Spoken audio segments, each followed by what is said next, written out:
ਸਿਰਜਣਾ ਵਾਹਿਗੁਰੂ ਕਰਦਾ ਤੇ ਉਹਨੂੰ ਮਾਹੌਲ ਅੱਗੋਂ ਕਿੱਦਾਂ ਦਾ ਮਿਲਦਾ ਹੈ, ਇਹ ਇਸ ਚੀਜ਼ ਤੇ ਮੇਰਾ ਖਿਆਲ ਹੈ ਡਿਪੈਂਡ ਕਰਦਾ ਹੈ।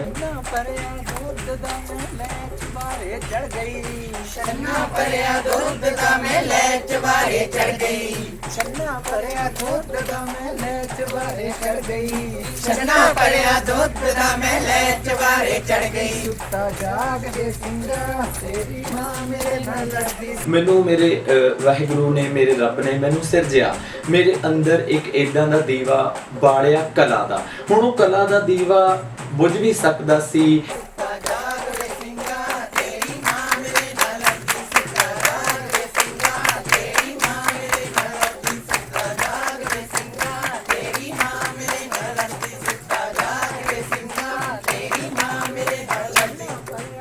मैं उस गिद्धे नूं देखिया ही नहीं, अपने उत्ते हंडाया। मैं अपने पिंड दियां बीहियां गलियां जां वेड़ियां वरांडियां दे विच छन्ना भरिया दूध दा मेले चबारे चढ़ गई छन्ना भरिया दूध दा मेले चबारे चढ़ गई छन्ना भरिया दूध दा मेले चबारे चढ़ गई घोल के मिश्री पी लिया मैनू इश्क बरांडी चढ़ गई घोल के मिश्री पी लिया मैनू इश्क बरांडी चढ़ गई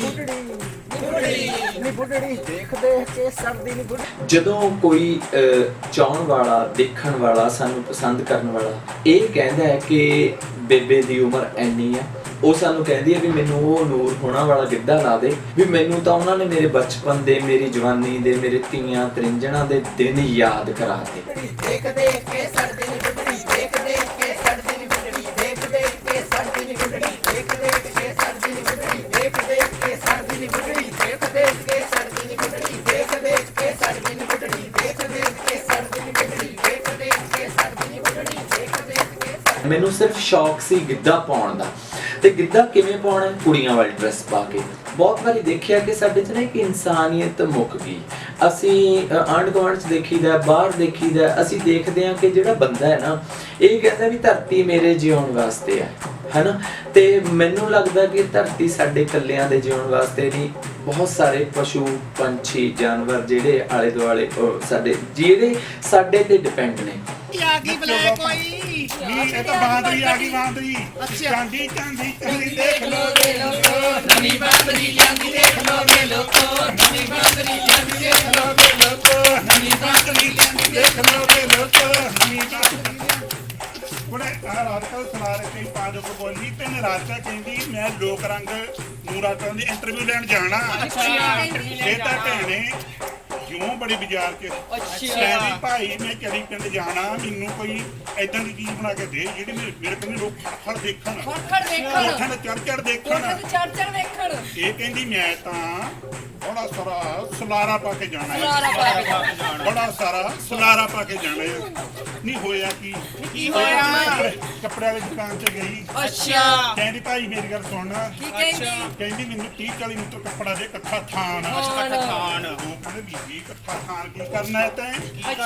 ਕਹਿੰਦੀ ਮੇਰੀ ਗੱਲ ਸੁਣ, ਮੈਂ ਜਾਣਾ ਨੂਰ ਆਰਟ ਵਾਲਿਆਂ ਦੀ ਇੰਟਰਵਿਊ ਕਰਨ, ਚੜੀ ਪਿੰਡ ਦੇ ਵਿੱਚ ਨੂਰ ਦੀ ਇੰਟਰਵਿਊ ਲੈਣੀ ਆ। ਕਹਿੰਦੀ ਜਦ ਮੈਂ ਉੱਥੇ ਜਾ ਕੇ ਉਤਰਾਂ, ਲੋਕ ਮੇਰੇ ਕੋਲ ਦੇਖਣ ਵੀ ਆਹ ਕਿਹੜੀ ਆ ਗਈ, ਆਹ ਕੌਣ ਆ ਗਈ, ਆ ਨਵਾਂ ਹੀ ਉਹ ਨਹੀਂ। ਕਹਿੰਦੇ ਤਾਂ 15-20 ਮੀਟਰ ਦਾ ਬਣਵਾ ਲਿਆ ਸਲਾਰਾ ਨਹੀਂ। ਆ ਜਿਹੜਾ ਭਾਈ ਮੂਵੀ ਬਣਾਉਂਦਾ, ਇਹਨੂੰ ਕਹਿੰਦੀ ਤੂੰ ਮੇਰੀ ਗੱਲ ਸੁਣਨਾ, ਜਦ ਮੈਂ ਗੱਡੀ ਚ ਉਤਰੂਗੀ ਤੈ ਵੀ ਕਹਿੰਦੀ ਤੇਰੀ ਐਂਟਰੀ ਵਧੀਆ ਕਰਵਾਉਣੀ ਆ। ਉਹ ਕਹਿੰਦੇ ਮੇਰੀ ਐਂਟਰੀ ਕਿਵੇਂ ਕਰਵਾਉਣੀ? ਕਹਿੰਦੀ ਤੂੰ ਐ ਕਰੀ, ਆ ਮੇਰੇ ਕਾਲੇ ਕੱਪੜੇ ਨਾਲ ਦੀ ਤੂੰ ਨਿੱਕਰ ਪਾ ਕੇ ਉਤਰੀ, ਵੀ ਆਪਣੀ ਦੋਹਾਂ ਦੀ ਐਂਟਰੀ ਵਧੀਆ ਹੋਊਗੀ। ਕਹਿੰਦੇ ਹੋਇਆ ਕੀ? ਹੋਰਾਂ ਦੇ ਵੱਜਦੇ ਪੇਪਰ ਏੜੂਏ, ਹੋਰਾਂ ਦੇ ਵੱਜਦੇ ਪੇਪਰ ਏੜੂਏ, ਹੋਰਾਂ ਦੇ ਵੱਜਦੇ ਪੇਪਰ ਏੜੂਏ, ਹੋਰਾਂ ਦੇ ਵੱਜਦੇ ਪੇਪਰ ਏੜੂਏ। ਛੋਟੇ ਕਰੇ ਸਪੀਕਰ ਵੇ ਕਦ ਪਾਵੇਂਗਾ, ਫੋਨ ਨਾਲ ਦੀ ਨਿੱਕਰ ਵੇ ਕਦ ਪਾਵੇਂਗਾ, ਮੇਰੇ ਫੋਨ ਨਾਲ ਦੀ ਨਿੱਕਰ ਵੇ ਕਦ ਪਾਵੇਂਗਾ, ਮੇਰੇ ਫੋਨ ਨਾਲ ਦੀ ਨਿੱਕਰ ਵੇ ਕਦ ਪਾਵੇਂਗਾ। कि परिंदों को मंजिल मिलेगी ज़रूर, ये फैले हुए उनके पंख बोल रहे हैं। कि परिंदों को मंजिल मिलेगी ज़रूर, ये फैले हुए उनके पंख बोलते हैं। वही लोग रहते हैं अक्सर खामोश, ज़माने में जिनके हुनर बोलते हैं, ज़माने में जिनके हुनर बोलते हैं। सो कहते ने कि हौसले ते हिम्मत दे नाल सब कुछ हो जाता, बस सुपने पूरे करन दा ज़रूर होना चाहिए। सत श्री अकाल जी सारे ਨੂੰ, मैं हाँ तुहाडी अपनी राधिका शर्मा।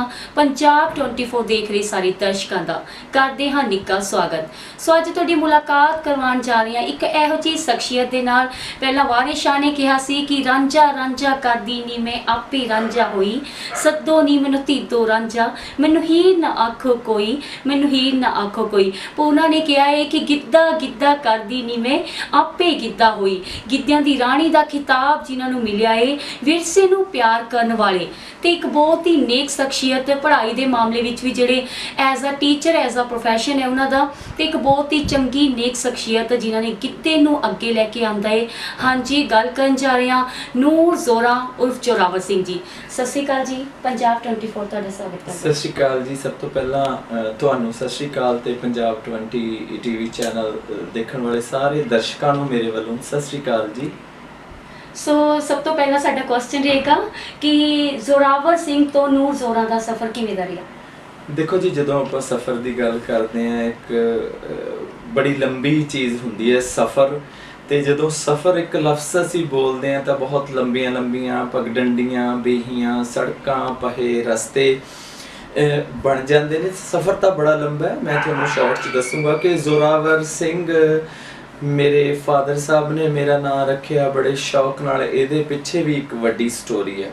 ਪਰ ਜ਼ੋਰਾਵਰ ਸਿੰਘ ਤੋਂ ਨੂਰ ਜ਼ੋਰਾ ਦਾ ਸਫ਼ਰ ਜਦੋਂ ਤੈਅ ਕੀਤਾ ਤੇ ਇਹਦੇ ਵਿੱਚ ਬੜੀਆਂ ਦਿੱਕਤਾਂ ਵੀ ਆਈਆਂ, ਮੁਸ਼ਕਲਾਂ ਆਈਆਂ, ਬੜੇ ਦਿੱਕਤਾਂ ਦੇ ਨਾਲ ਨਾਲ ਬੜੀਆਂ ਜੋ ਮਨ ਦੇ ਉੱਤੇ, ਪਿੰਡੇ ਦੇ ਉੱਤੇ ਇੱਕ ਵੱਖਰਾ ਹੁੰਦਾ, ਇੱਕ ਮਨ ਦੇ ਉੱਤੇ ਜਿਹੜਾ ਕੁਛ ਸਿਹਾ, ਉਹ ਬੜਾ ਕੁਛ ਆਇਆ। ਇੱਕ ਲੰਬਾ ਸਫ਼ਰ ਹੈ। ਬਸ ਆਪਾਂ ਇਹ ਕਹਿ ਸਕਦੇ ਹਾਂ ਕਿ ਜ਼ੋਰਾਵਰ ਤੋਂ ਨੂਰ ਜ਼ੋਰਾ ਬਣਨ ਦਾ ਸਫ਼ਰ ਭਾਵੇਂ ਬਹੁਤ ਦਿੱਕਤ ਵਾਲਾ ਸੀ, ਬੜਾ ਔਜੜ ਰਸਤਾ ਸੀ, ਪਰ ਜਦੋਂ ਨੂਰ ਜ਼ੋਰਾ ਬਣ ਗਿਆ ਤੇ ਫਿਰ ਉਸ ਨੂੰ ਜਦੋਂ ਲੋਕਾਂ ਨੇ ਕਬੂਲ ਕੀਤਾ ਤੇ ਉਹ ਜਿਹੜੀ ਸਾਰੀ ਤਪਸ਼ ਤਪਤ ਸਿਹਾ ਜੋ ਵੀ ਜ਼ਿੰਦਗੀ ਦੇ ਉੱਤੇ, ਮਨ ਦੇ ਉੱਤੇ ਸਮੱਸਿਆਵਾਂ ਝੇਲੀਆਂ, ਉਹ ਸਾਰੀਆਂ ਪਾਸੇ ਹੋ ਗਈਆਂ ਤੇ ਉਹ ਇੱਕ ਯਾਦਗਾਰ ਬਣ ਗਈਆਂ। ਤੇ ਨੂਰ ਜ਼ੋਰਾ ਬਣਨ ਦਾ ਸਫ਼ਰ ਹੈ ਜਿਹੜਾ ਬਹੁਤ ਲੰਬਾ ਹੈ, 20, 21, 22 ਸਾਲਾਂ ਦਾ ਹੈ। ਇਹਦੇ ਵਿੱਚ ਮੇਰਾ ਸ਼ੌਕ ਵੀ ਹੈ ਕਿ ਮੈਂ ਫੇਵਰਟ ਮੇਰੀ ਸਿੰਗਰ ਮੈਡਮ ਨੂਰ ਜਹਾਨ ਜੀ ਦੀ ਆਵਾਜ਼ ਨੇ ਮੈਨੂੰ ਬਹੁਤ ਵੱਡਾ ਹੌਸਲਾ ਦਿੱਤਾ ਤੇ ਉਹਦੇ ਨੂਰ ਜਹਾਨ ਦੇ ਵਿੱਚੋਂ ਹੋ ਸਕਦਾ ਵੇ ਉਹਦੀ ਆਵਾਜ਼ ਦੇ ਨੂਰ ਚੋਂ ਮੈਂ ਆਪਣੇ ਲਈ ਨੂਰ ਚੁਣਿਆ ਤੇ ਜ਼ੋਰਾਵਰ ਚੋਂ ਜ਼ੋਰਾ ਚੁਣਿਆ। ਤੇ ਨੂਰ ਜ਼ੋਰਾ ਜਦੋਂ ਇਕੱਠਾ ਹੁੰਦਾ ਹੈ ਤੇ ਗਿੱਧੇ ਦੀ ਇੱਕ ਸ਼ਖਸੀਅਤ ਬਣਦੀ ਹੈ ਤੇ ਉਹ ਗਿੱਧੇ ਨੂੰ ਚਲਦਿਆਂ ਚਲਦਿਆਂ ਗਿੱਧਾ ਗਿੱਧਾ ਕਰਦਾ ਨਹੀਂ ਮੈਂ ਆਪੇ ਗਿੱਧਾ ਹੋਇਆ। ਜਦੋਂ ਉਹ ਸਫ਼ਰ ਤੇ ਚੱਲਿਆ ਤੇ ਉਹ ਗਿੱਧਾ ਮੇਰਾ ਜਦੋਂ ਮੇਰੇ ਸੋਹਣੇ ਲੋਕਾਂ ਨੇ, ਜਿਨ੍ਹਾਂ ਨੂੰ ਮੈਂ ਸਤਿਕਾਰ ਦਿੰਦਾ, ਮੇਰੇ ਚਾਹਣ ਵਾਲਿਆਂ ਨੇ, ਮੈਨੂੰ ਪਸੰਦ ਕਰਨ ਵਾਲਿਆਂ ਨੇ, ਮੇਰਾ ਗਿੱਧਾ ਦੇਖਣ ਵਾਲਿਆਂ ਨੇ ਜਦੋਂ ਉਹ ਕਬੂਲ ਕੀਤਾ ਤੇ ਮੈਨੂੰ ਲੱਗਦਾ ਕਿ ਜ਼ੋਰਾਵਰ ਤੋਂ ਨੂਰ ਜ਼ੋਰਾ ਸਾਕਾਰ ਹੋਇਆ। ਗਿੱਧਾ ਤਾਂ ਹੋਰ ਵੀ ਬਹੁਤ ਪਾਉਂਦੇ ਨੇ, ਪਰ ਜਿਵੇਂ ਤੁਹਾਡਾ ਗਿੱਧਾ ਵੇਖਿਆ ਜਾਵੇ, ਤੁਸੀਂ ਸੱਗੀ ਫੁੱਲ ਪ੍ਰੋਪਰ ਲਗਾਉਣਾ, ਤਵੀਤੜੀਆਂ ਪਾਣੀਆਂ, ਸਾਰੇ ਹਾਰ ਸ਼ਿੰਗਾਰ ਕਰਨੇ, ਪਰ ਇਹ ਵਿਰਸਾ ਅੱਜ ਕੱਲ੍ਹ ਤਾਂ ਕਿਧਰੇ ਗੁਆਚ ਹੀ ਗਏ। ਆ ਚਰਖੇ ਤਰਿੰਜਣਾ ਤਾਂ ਹੁਣ ਅੱਜ ਕੱਲ੍ਹ ਦੇਖਣ ਨੂੰ ਹੀ ਨਹੀਂ ਮਿਲਦੀਆਂ, ਫੋਰਮੈਲਿਟੀਜ਼ ਰਹਿ ਗਈਆਂ। ਤੀਆਂ ਵੀ ਲੋਕ ਅੱਜ ਕੱਲ੍ਹ ਹੋਟਲਾਂ ਵਿੱਚ ਹੀ ਸੈਲੀਬ੍ਰੇਟ ਕਰਦੇ ਨੇ। ਫਿਰ ਤੁਸੀਂ ਕਿਵੇਂ ਸੋਚਿਆ ਕਿ ਇਹਨਾਂ ਨੂੰ ਸਾਹਮਣੇ ਲੈ ਕੇ ਵਿਰਸੇ ਨਾਲ ਇੰਨਾ ਪਿਆਰ ਕਿਵੇਂ? ਦੇਖੋ ਜੀ, ਵਿਰਸਾ ਆਪਣਾ, ਵਿਰਸੇ ਨਾਲ ਜੇ ਅਸੀਂ ਪਿਆਰ ਕਰਾਂਗੇ। ਇੱਕ ਦੂਜੀ ਗੱਲ ਮੈਂ ਤੁਹਾਨੂੰ ਸਹੀ ਦੱਸਾਂ ਕਿ ਜਦੋਂ ਕੋਈ ਵੀ ਇੱਕ ਸਮਾਂ, ਸੱਭਿਆਚਾਰ, ਉਹਦੀਆਂ ਪਰਤਾਂ ਜਦੋਂ ਚੱਲਦੀਆਂ ਨੇ, ਜਦੋਂ ਇੱਕ ਲਹਿਰ ਕਿਸੇ ਵੀ ਢੰਗ ਦੀ, ਚਾਹੇ ਸੱਭਿਆਚਾਰਕ ਲਹਿਰ ਹੈ, ਚਾਹੇ ਧਾਰਮਿਕ ਲਹਿਰ ਹੈ, ਚਾਹੇ ਕੋਈ ਜੋਸ਼ ਵਾਲੀ ਲਹਿਰ ਹੈ ਜਾਂ ਕਿੱਦਾਂ ਦੀ, ਉਹ ਚੱਲਦੀਆਂ, ਉਹ ਮਤਲਬ ਕਿ ਉਹਨੂੰ ਚਲਾਉਣ ਵਾਲੇ ਤੇ ਉਹਨੂੰ ਸਾਂਭਣ ਵਾਲੇ ਕੁਛ ਲੋਕ ਜਿਹੜੇ ਹੁੰਦੇ ਨੇ ਉਹ ਸ਼ਦਾਈ ਹੁੰਦੇ ਨੇ ਉਸ ਚੀਜ਼ ਦੇ। ਉਹ ਜ਼ਰੂਰੀ ਨਹੀਂ ਹੁੰਦਾ ਕਿ ਉਹ ਲੋਕਾਂ ਦੇ ਮਗਰ ਲੱਗਣ। ਵਿਰਸਾ ਸਾਡਾ ਖਤਮ ਕਦੇ ਵੀ ਨਹੀਂ ਵਿਰਸਾ ਹੁੰਦਾ, ਪਰ ਅਸੀਂ ਲੋਕ ਜਿਹੜੇ ਹੈਗੇ ਆ, ਜਦੋਂ ਜ਼ਿੰਦਗੀ ਦੇ ਵਹਿਣ ਦੇ ਵਿੱਚ ਚੱਲਦੇ ਆ ਤਾਂ ਅਸੀਂ ਭੁੱਲ ਜਾਂਦੇ ਹੁੰਦੇ ਆ। ਤੇ ਅਸੀਂ ਭੁੱਲ ਗਏ ਸੀ ਕਿਉਂਕਿ ਸਭ ਤੋਂ ਵੱਡੀ ਗੱਲ ਰੁਜ਼ਗਾਰ ਦੇ ਮਸਲਿਆਂ ਦੇ ਵਿੱਚ ਅਸੀਂ ਅਲਝ ਜਾਂਦੇ ਆ। ਨਵੀਂ ਪੀੜ੍ਹੀਆਂ ਪੜ੍ਹਦੀਆਂ ਨੇ, ਪੜ੍ਹ ਕੇ ਜੌਬਸ ਕਰਦੀਆਂ ਨੇ, ਉਹਨਾਂ ਕੋਲ ਟਾਈਮ ਹੀ ਨਹੀਂ। ਪਰ ਜਦੋਂ ਕੁਛ ਲੋਕ ਮੇਰੇ ਵਰਗੇ, ਜਦੋਂ ਜਿਨ੍ਹਾਂ ਨੂੰ ਇਸ ਚੀਜ਼ ਦਾ ਸ਼ਦਾ ਚੜ੍ਹਦਾ ਤਾਂ ਫਿਰ ਉਹ ਉਹਨਾਂ ਹੀ ਚੀਜ਼ਾਂ ਨੂੰ ਦੁਬਾਰਾ ਰੀਕ੍ਰੀਏਟ ਕਰਕੇ, ਉਹਨਾਂ ਨੂੰ ਮੋਡੀਫਾਈ ਕਰਕੇ, ਉਹਨਾਂ ਨੂੰ ਗਲੈਮਰਾਈਜ਼ ਕਰਕੇ ਜਦੋਂ ਪੇਸ਼ ਕਰਦੇ ਨੇ ਤੇ ਜਦੋਂ ਉਹਨਾਂ ਨੂੰ ਲੋਕ ਕਬੂਲ ਕਰ ਲੈਂਦੇ ਨੇ, ਤੇ ਮੈਨੂੰ ਲੱਗਦਾ ਕਿ ਫਿਰ ਮੈਂ ਇਹ ਕਹੂੰਗਾ ਕਿ ਵਿਰਸਾ ਸਾਂਭਣਾ ਨਹੀਂ ਹੋ ਗਿਆ, ਕਿ ਵਿਰਸੇ ਨੇ ਸਾਨੂੰ ਸਾਂਭ ਲਿਆ। ਕਿਉਂਕਿ ਜੇ ਮੈਂ ਚਰਖੇ ਪੀੜ੍ਹੀਆਂ ਦੀ ਗੱਲ ਕੀਤੀ, ਜੇ ਮੈਂ ਤਰਿੰਜਣਾ ਤੀਆਂ ਦੀ ਗੱਲ ਕੀਤੀ, ਜੇ ਮੈਂ ਜੰਝਾਂ ਚੜ੍ਹਦੀਆਂ ਦੀ ਗੱਲ ਕੀਤੀ, ਜੇ ਮੈਂ ਦੋਹੇ, ਝੇੜੇ, ਹੇਰੇ, ਬਿਰਹੜੇ, ਬੋਲੀਆਂ ਦੀ, ਗਿੱਧੇ ਦੀ ਤਾਲ ਦੀ, ਤਾੜੀ ਦੀ, ਅੱਡੀ ਦੀ ਧਮਕ ਦੀ ਗੱਲ ਕੀਤੀ, ਤੇ ਮੈਂ ਵੀ ਤਾਂ ਹੀ ਮਕਬੂਲ ਹੋ ਸਕਿਆ, ਤਾਂ ਹੀ ਮੈਨੂੰ ਲੋਕਾਂ ਨੇ ਇੰਨਾ ਪਿਆਰ ਦਿੱਤਾ, ਤੇ ਤਾਂ ਹੀ ਮੈਂ ਨੂਰ ਜ਼ੋਰਾ ਬਣ ਸਕਿਆ।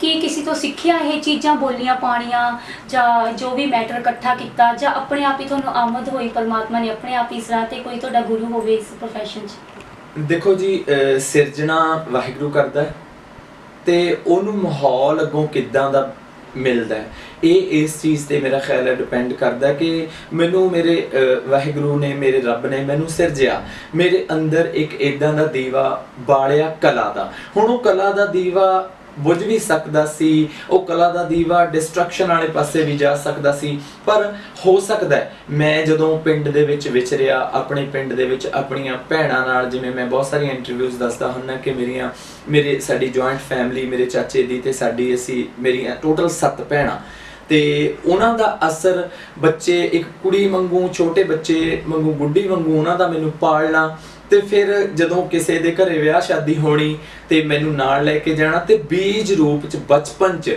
ਉਹ ਲੰਬੀਆਂ ਹੇਕਾਂ, ਉਹ ਵੈਣਕ ਸੁਰਾਂ ਮੇਰੇ ਮਨ ਦੀ ਧਰਤੀ ਦੇ ਉੱਤੇ ਬੀਜ ਰੂਪ ਚ ਬੈਠ ਗਈਆਂ, ਤੇ ਉਹ ਮੈਨੂੰ ਉਹ ਦੀਵੇ ਦੇ ਵਿੱਚ ਜਿਸ ਤਰ੍ਹਾਂ ਕਹਿੰਦੇ ਉਹ ਤੇਲ ਪੈਂਦਾ ਗਿਆ, ਤੇ ਮੈਨੂੰ ਲੱਗਿਆ ਕਿ ਹੋ ਸਕਦਾ ਮੈਂ ਇਸ ਜੇ ਇਦਾਂ ਦਾ ਕੰਮ ਕਰਾਂ। ਕਿਉਂਕਿ ਜਦੋਂ ਇੱਕ ਮੁੰਡਾ ਕੁੜੀਆਂ ਵਾਲਾ ਕੰਮ ਕਰਦਾ ਉਹਨੂੰ ਮਿਹਣੇ ਤਾਂ ਬਹੁਤ ਸਹਿਣੇ ਪੈਂਦੇ ਨੇ, ਪਰ ਕਈ ਵਾਰ ਇਹ ਹੁੰਦਾ ਵੀ ਢੀਠ, ਚਾਹੇ ਇਹਨੂੰ ਮੈਂ ਤਾਂ ਹੁਣ ਇੱਥੇ ਦੇਸੀ ਭਾਸ਼ਾ 'ਚ ਢੀਠ ਕਹੂੰਗਾ, ਕਿ ਢੀਠ ਹੋ ਕੇ ਹੀ ਜਦੋਂ ਤੁਸੀਂ ਸ਼ੈਦਾ ਕਿਸੇ ਚੀਜ਼ ਦਾ ਕਰਨਾ ਤਾਂ ਢੀਠ ਹੋ ਕੇ ਕਰਨਾ ਪੈਂਦਾ ਹੈ। ਜੇ ਤੁਸੀਂ ਰੱਬ ਦੀ ਭਗਤੀ ਵੀ ਕਰਨੀ ਹੈ ਤਾਂ ਪਹਿਲਾਂ ਤਾਂ ਤੁਹਾਨੂੰ ਹੱਠ ਨਾਲ ਹੀ ਆਪਣੇ ਆਪ ਨੂੰ ਸਾਧਣਾ ਪਊਗਾ, ਠੀਕ ਹੈ ਜੀ। ਤੇ ਇਸ ਕਰਕੇ ਕਲਾ ਨੂੰ ਸਾਧਣਾ ਵੀ ਇੱਕ ਭਗਤੀ ਹੈ, ਤੇ ਹੱਠ ਤਾਂ ਜ਼ਰੂਰੀ ਹੈ। ਲੋਕ ਵੱਟੇ ਰੋੜੇ ਵੀ ਮਾਰਨਗੇ, ਲੋਕ ਤਾਨੇ ਵੀ ਦੇਣਗੇ, ਲੋਕ ਗਾਲਾਂ ਵੀ ਕਹਿਣਗੇ, ਔਰ ਬੈਡ ਨੇਮਸ, ਅਬਿਊਜ਼ਸ ਵੀ ਕਰਦੇ ਨੇ, ਤੇ ਕੀਤਾ ਵੀ, ਤੇ ਹੁਣ ਵੀ ਕਰ ਰਹੇ ਨੇ। ਪਰ ਹੁਣ ਇਹ ਆ ਵੀ ਚਾਹੇ ਇਹਨੂੰ ਢੀਠਤਾ ਲਾ ਲਓ ਦੇਸੀ ਭਾਸ਼ਾ 'ਚ, ਜਾਂ ਇਹ ਕਹਿ ਲਓ ਕਿ ਉਹ ਸਾਨੂੰ ਸਬਲਾਈਮ ਕਰਦੀਆਂ ਨੇ, ਲੋਕਾਂ ਦੀਆਂ ਗਾਲਾਂ ਵੀ ਹੁਣ ਤਾਂ ਵੀ ਇੱਕ ਸਵਾਦ ਆਉਂਦਾ ਵੀ ਨਹੀਂ, ਕਲਾ ਨੇ ਮੈਨੂੰ ਸਾਂਭ ਲਿਆ, ਲੋਕਾਂ ਨੇ ਮੇਰੀ ਕਲਾ ਨੂੰ ਪਸੰਦ ਕਰ ਲਿਆ, ਤੇ ਮੈਂ ਹੁਣ ਚੱਲਦਾ। ਇਹ ਤਾਂ ਚੰਗੇ ਭਲੇ ਲੋਕ ਜਿਹੜੇ ਵਧੀਆ ਕੰਮ ਕਰਦੇ ਨੇ ਉਹਨਾਂ ਨੂੰ ਵੀ ਲੋਕ ਗਾਲਾਂ ਕੱਢਦੇ ਨੇ, ਤੇ ਸਾਨੂੰ ਵੀ ਕੱਢਦੇ ਨੇ, ਅਸੀਂ ਉਹ ਦੂਜਿਆਂ ਨੂੰ ਕੱਢੀ ਜਾਂਦੇ ਹਾਂ, ਸਾਨੂੰ ਕੱਢੀ ਜਾਂਦੇ ਨੇ। ਇਸ ਕਰਕੇ ਮੈਨੂੰ ਲੱਗਦਾ ਕਿ ਜ਼ਿੰਦਗੀ ਦੇ ਵਿਰੋਧ ਤੇ ਵਿਕਾਸ ਨਾਲ ਇਹ ਜ਼ਿੰਦਗੀ ਵਿਕਸਿਤ ਹੁੰਦੀ ਹੈ। ਆਲੋਚਨਾਵਾਂ ਜ਼ਰੂਰੀ ਨੇ, ਜਿਵੇਂ ਕਿ ਤੁਸੀਂ ਦੱਸਿਆ ਕਿ 7 ਭੈਣਾਂ ਦਾ ਕੱਲਾ ਵੀਰਾ, ਤਾਂ ਕਿੰਨੇ ਸੁਪਨੇ ਹੁੰਦੇ ਨੇ ਭੈਣਾਂ ਦੇ ਕਿ ਸਾਡਾ ਕਿੰਨੀਆਂ ਮੁਰਾਦਾਂ ਮੰਗ ਕੇ ਵੀਰ ਮੰਗਿਆ ਹੁੰਦਾ ਭੈਣਾਂ ਨੇ, ਤੇ ਮਾਂ ਨੇ ਕਿੰਨੀਆਂ ਹੈ ਨਾ ਮੰਗਿਆ ਹੁੰਦਾ ਵੀਰਾ, ਤੇ ਉਹਨਾਂ ਨੂੰ ਵੀ ਦਿਲ ਕਰਦਾ ਸੀ ਸਾਡਾ ਵੀਰਾ ਵੱਡਾ ਹੋ ਕੇ ਆ ਬਣੇ। ਤੇ ਕਿੰਨਾ ਕੁ ਸਹਿਯੋਗ ਰਿਹਾ ਪਰਿਵਾਰ ਦਾ, ਨੂਰ ਜ਼ੋਰਾ ਨੂੰ ਐਕਸੈਪਟ ਕੀਤਾ ਪਰਿਵਾਰ ਨੇ? ਜੀ ਦੇਖੋ, ਪਹਿਲਾਂ ਤਾਂ ਮੈਂ ਥੋੜੀ ਸੋਧ ਕਰਦਾ ਕਿ 7 ਭੈਣਾਂ ਸੀਗੀਆਂ, ਪਰ ਮੈਂ ਇਕੱਲਾ ਵੀਰਾ ਨਹੀਂ ਸੀ, ਪਰ ਇੰਨਾ ਸੀ ਕਿ ਮੈਂ ਸਭ ਤੋਂ ਛੋਟਾ ਸੀ। ਟੋਟਲ 2, ਇੱਕ ਮੇਰਾ ਆਪਣਾ ਸਕਾ ਭਰਾ, ਇੱਕ ਮੇਰੇ ਚਾਚੇ ਦਾ ਬੇਟਾ, ਅਸੀਂ ਫੈਮਿਲੀ 'ਚ 3 ਮੁੰਡੇ ਸੀ, ਪਰ ਉਹ ਮੇਰੇ ਤੋਂ ਸਾਰੇ ਵੱਡੇ ਸੀ, ਮੈਂ ਸਭ ਤੋਂ ਛੋਟਾ ਸੀ। ਪਹਿਲਾਂ ਤਾਂ ਛੋਟੇ ਨੂੰ ਜਿਵੇਂ ਕਹਿੰਦੇ ਨੇ ਓਵਰ ਪ੍ਰੋਟੈਕਸ਼ਨ ਨਾਲ ਪਾਲਿਆ ਗਿਆ, ਤੇ ਫਿਰ ਉਸ ਤੋਂ ਬਾਅਦ ਮੈਨੂੰ ਲੱਗਦਾ ਕਿ ਮੈਨੂੰ ਮੇਰੇ ਪਰਿਵਾਰ ਵੱਲੋਂ ਕਿਉਂਕਿ ਮੈਨੂੰ ਕਦੇ ਦਿੱਕਤ ਨਹੀਂ ਆਈ, ਕਦੇ ਅੜਿੱਕਾ ਨਹੀਂ ਆਇਆ। ਉਹਦੀ ਵਜ੍ਹਾ ਇੱਕ ਇਹ ਹੈ ਕਿ ਮੈਂ ਸ਼ੁਰੂ ਤੋਂ ਪੜ੍ਹਨ ਦੇ ਵਿੱਚ ਵੀ ਬਹੁਤ ਹੁਸ਼ਿਆਰ ਸੀ। ਅਖਬਾਰ ਸਾਡੇ ਮੇਰੀ ਫੈਮਿਲੀ ਦੇ ਵਿੱਚ ਬਚਪਨ ਤੋਂ ਪਹਿਲਾਂ ਮੇਰੇ ਫਾਦਰ ਸਾਹਿਬ ਉਰਦੂ ਦਾ ਅਖਬਾਰ ਪੜ੍ਹਦੇ ਸੀ, ਬੜਾ ਕੁਛ ਕਿਤਾਬਾਂ ਅਖਬਾਰ ਪੜ੍ਹਨੇ, ਪੜ੍ਹਾਈ ਦੇ ਵਿੱਚ ਮੈਂ ਬੜਾ ਇੰਟੈਲੀਜੈਂਟ ਸੀ, ਜਿਹਦੀ ਵਜ੍ਹਾ ਕਰਕੇ ਕਿ ਮੈਨੂੰ ਪਰਿਵਾਰ ਵੱਲੋਂ ਦੇਖੋ ਜੇ ਸਪੋਰਟ ਨਹੀਂ ਮਿਲੀ ਤਾਂ ਮੇਰਾ ਕਦੇ ਵਿਰੋਧ ਵੀ ਨਹੀਂ ਹੋਇਆ, ਠੀਕ ਹੈ ਜੀ। ਬਹੁਤ ਵੱਡੀ ਗੱਲ ਹੈ ਵੈਸੇ ਪਰਿਵਾਰ ਵਾਲਿਆਂ ਦੀ ਸਪੋਰਟ ਮਿਲਣਾ, ਨਹੀਂ ਤਾਂ ਜੇ ਦੇਖਿਆ ਜਾਵੇ ਤਾਂ ਬਹੁਤ ਜਿਹੜੇ ਯੂਨੀਕ ਹੁੰਦੇ ਨੇ, ਐਕਸੈਪਸ਼ਨਲ ਚਿਲਡਰਨਸ ਹੁੰਦੇ ਨੇ, ਉਹਨਾਂ ਨੂੰ ਬਹੁਤ ਘੱਟ ਸਹਿਯੋਗ ਮਿਲਦਾ ਹੈ। ਸੋ ਚਲੋ ਬਚਪਨ ਬਾਰੇ ਕੁਝ ਦੱਸਣਾ ਚਾਹੋਗੇ, ਬਚਪਨ ਕਿਵੇਂ ਦਾ ਰਿਹਾ, ਬਚਪਨ 'ਚ ਕਿੰਨੀਆਂ ਕੁ ਦਿੱਕਤਾਂ ਆਈਆਂ? ਦੇਖੋ, ਬਚਪਨ ਮੇਰਾ ਤੁਹਾਨੂੰ ਜਿਵੇਂ ਦੱਸਿਆ ਕਿ ਬਹੁਤ ਵਧੀਆ ਰਿਹਾ। ਬਚਪਨ ਦੇ ਵਿੱਚ ਜਿੱਦਾਂ ਦਾ ਹੁੰਦਾ, ਵੈਸੇ ਕਈ ਵਾਰੀ ਮੈਂ ਸੋਚਦਾ ਹੁੰਦਾ ਕਿ ਮੈਂ ਆਪਣੇ ਬਚਪਨ ਨੂੰ ਯਾਦ ਕਰਾਂ ਵੀ ਕੀ ਕਰਦੇ ਸੀ।